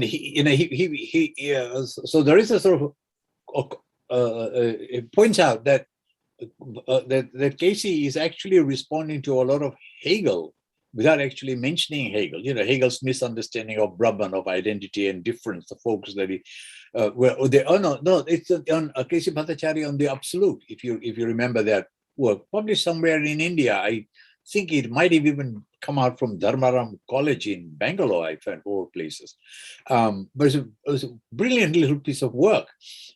Disagrees with Casey and goes on the side of Hegel, but actually does bring in a lot of Casey's disquiet with the kind of Hegelian approach, without directly actually mentioning too many times Hegel. But he certainly read and had very deep understanding of Western philosophy and Western philosophical writings on India. No doubt about that. Why he ignored Shabda Pramana, I don't know. I don't think that too many people, I actually find that in the literature, nobody was interested in that. Partly because it had not had much of a traction in Western philosophy. It was sort of dismissed by people like Bertrand Russell as not worth worrying about. I'm talking about testimony, which is the closest analog to Shabda Pramana here. There were people like Montague who had tried to defend testimony, but everyone else kind of dismissed it until partly, I mean, when I went with the idea to Professor Matilal, he was very interested, but he only had knowledge of Nyaya, Navya Nyaya, so Gangesha and so on. So he sent me to Professor Mohanty, who had with all due respect, because I consider him one of my mentors, had a very biased position about that. In fact, he was resistant. He said Shabda Pramana only adverts to, it's only good for ought sentences, not for is or indicative sentences. So yeah, you take the apta seriously for what they might tell you to do. So it goes back to the vidhi part of Mimamsaka. And I said, no, that's not really not the case at all. There's very deep developments of this in Mimamsa, much more complicated, and there's a philosophy of language there, and it's not just about vidhi. It's about it can be universalized. It can be brought to more to ordinary sentences, if you like, to talk in that language. And and there was Vedanta Paribhasha, which I found was a wonderful text that actually brought together Nyaya position, Mimamsa, and Vedanta. And it's actually not even in that discussion is not as such a Vedanta text, although it's sort of appropriated into Vedanta. So I found that very, very useful. And my response to Professor Mohanty is there, well known, Professor Mohanty, on testimony and the virtues of Shabda, or something to that effect, that in a volume that Bina Gupta had put together on Professor Mohanty. We might look at it. In his response, he conceded, he admitted that that was a short sight on his part, because he was influenced by just the different kind of phenomenological approach to language, and yet I find Heidegger has a theory of Shabda Praman himself, but his was more Husserlian, and also sort of Gangesha's epistemology. But then Gangesha in Tattva Chintamani has a whole chapter on Shabda Pramana as a Pramanya. So that's sort of quite odd that people were actually prepared to sort of overlook this. Motilal did end up with a book on the world and word, where he does have some defense of Shabda Pramana, but I think they're sort of all scared of the concepts like Purusho. Somebody asked me a question about that, the authorlessness of text, and an authority that does not come from any human person, or even divine person for that matter. How do you make sense of that? Well, you can see that I actually do, and I bring in Heidegger on the priority of language. The language is there prior to us, and that's about all that one needs to say about it. We don't have to say that its origins go as totally non-personal and so on. That's not the claim. It's a different way of sort of looking at language as a medium, somehow in its own right, a prima facie, but not necessarily as a committed theory to its existence totally separated from human beings. Certainly not. But it's in the medium in which our understanding can happen, understanding of ourselves, of our cultures, of our traditions, and of others as well. But if we take it as a sort of just a subjective factor, subjective development, then we miss out on some points of neutrality in the compass of language. So that's that would be my response for the time being. Yeah.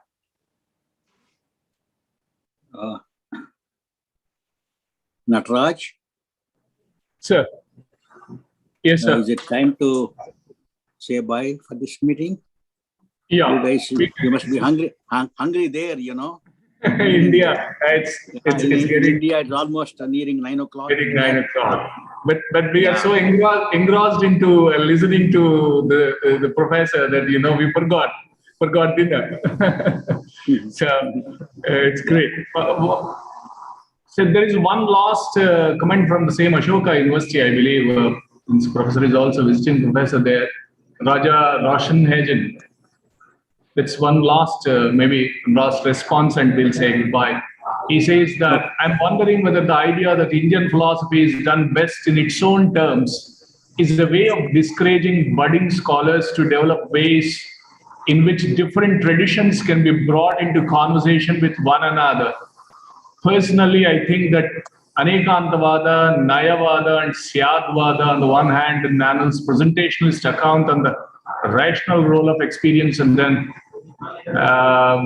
share a number of structural similarities, and that they can learn from one another. So basically, he's saying whether Indian philosophy is to be done on its own terms, or whether it should enter into a kind of a dialogical process. Your last thoughts, sir, reflections. Hey, Raja, good to see you too. Good to have you speak here too. Yes, greetings back to Ashoka. Very much miss Ashoka. Well, yes, I mean, I do maintain that doing Indian philosophy in its own terms is an important trajectory, an important undertaking. But I don't see why it would discourage budding scholars to develop, ways in which different traditions can be brought into conversation. That's not that's not my counter thesis, not at all. it is to bring people into discussion, into dialogue. I mean, in a way, we're doing it all the time when we're doing Indian philosophy in English or in Western languages, because we're always using not only terms but frameworks as well. But it is to be aware of those frameworks. It is aware to the prejudices and biases that come in with them, and take a little step back and reflect on that. So one in this sense would have to be self-critical. So bringing into conversation with one another is very much the agenda, I think, and continuing agenda. It's the shortcomings and the drawbacks within that agenda that I think we need to be much more alert about. So if you think that Anekanta Vadanayavana on the one hand and Anil's presentational account of the rational role of experience share a number of structural similarities and that they can learn from one another, certainly, very certainly the case. I think that ought to be emphasized. And so, yes, it does require both Indian philosophy in Indian terms, Western in Western terms, but I wouldn't maintain that East is East and West is West, and never the twain shall meet. I think the twains can meet. Perhaps not look for the meeting in metaphysics and ontology, but perhaps more in the styles of doing, in methods, in criticism. And that's exactly what philosophizing is to me. Philosophizing is not, doesn't need to have a soteriological end. It's not about finding the best Archimedean point or the resolution, the theory of everything and the grand narrative, so forth. It is about moving forward with concepts and new concepts that can be applicable and relevant to our times as well. I mean, for example, just what can we say about climate change, about ecology, about the coronavirus and how we survived this pandemic? These things are very important too, and they can come more through a kind of samvad dialogue. It's probably an oxymoron to say that, but yes. There in the interstices, we might find a spot for what could be called global philosophy. But global philosophy is not a khichdi. It's not messing and merging everything into one, but it's actually keeping pretty clear lines of discussion and debate, and then going back and reflecting on that. Okay, so I think fully agree. Right. Oh, wonderful. Perhaps I could chime in. When is this? Is there a conference going on tomorrow as well? I'm sorry, I just haven't kept up with. Yes. Okay, so I will try. Today, I think in the morning. Then, yeah. Okay. Oh, I see. Yeah. Well, there are a few other questions here, and I haven't had time to look at all. I don't think we need to turn. Kant into an Advaitin and Wittgenstein into Balakrishna, Malinge, and so on. So we need to. So many questions. Thank you very much. I appreciate it. Yeah. Okay. Thank you, Purushottam, and for seeing you again on Zoom this time. We really appreciated your coming to Miami 2 years ago to give the Gandhi lecture. Oh, yes. And after that. After 2 years again, I am seeing you, and thank you for giving the conference a feast of ideas, so to say. So many ideas you gave to the conference participants, and they can think about. And for those people who are in Silchar, there is a feast waiting for you there. The caterers are waiting for you to come and eat your food. And for those who are Zooming, we have a feast, virtual feast also. Okay, you can eat. Okay. Yeah, thank you very much. And okay. Thank you. Thank you. Want to say something about tomorrow? Yeah, I mean, the session, as usual, starts at 9:30 in the morning. I mean, they know the participants now. So I just want to thank both of you. I mean, so kind of you. Early in the morning, and then, you logged into the Zoom, and then given time, most important. And then, as rightly said by Ramarao Papu sir, Professor Purushottamji seems to be a walking encyclopedia. And this is the first time we're listening to you live. I mean, we did read your works and articles. I mean, it's wonderful listening to you, Professor. So kind of both of you, speaking to research scholars and students of Northeast India, several universities are included here, faculty and research scholars. It's so nice of both of you, kind of you. Namaste. Thank you very much, everybody. And thank you. Before you go, could you somehow make a copy of the chat questions, because there are some I haven't been able to respond to, and send me. I don't know how you do it, but once you leave, the chat comments will disappear. So if there's some way in which you could perhaps save it or copy the chat to me. Do that. I'll first do that. Yeah, please. I'll do that before I shut down for today. It's getting recorded. Everything is getting recorded. Of course, I can go back also, but still I'll do that. I'll do that before I. Yeah, but I don't think chats are recorded. I think you're recording voice, but not the chats. Yeah. We will take down. We'll take down. A couple of research scholars will take down all those questions, and then I'll get back to you. Thank you, and thank you very much for putting this together. I appreciate it very much, and thank you for the opportunity. I think I should go and get some rest, catching up on my jet lag. Okay, Purushottam, go and get your cup of coffee. Chai, Okay. masala chai. Yes. Where are you now? Are you in California? I'm in California, yes. But I'm leaving for Australia in 10 days' time. I will be going to Melbourne, to Venus Bay. Okay. Where you came. Good. Well, we didn't make it to Venus Bay, but that's where I go. Going to your what is that place? You have a cottage in Venus Bay, in countryside, called Venus Bay. Yeah, that's right. I remember that. Yeah. Okay. So retreat. See my animals there. Enjoy. Okay. Enjoy your time. Okay. Thank you. Bye. Good night. Good night, Bye. everybody.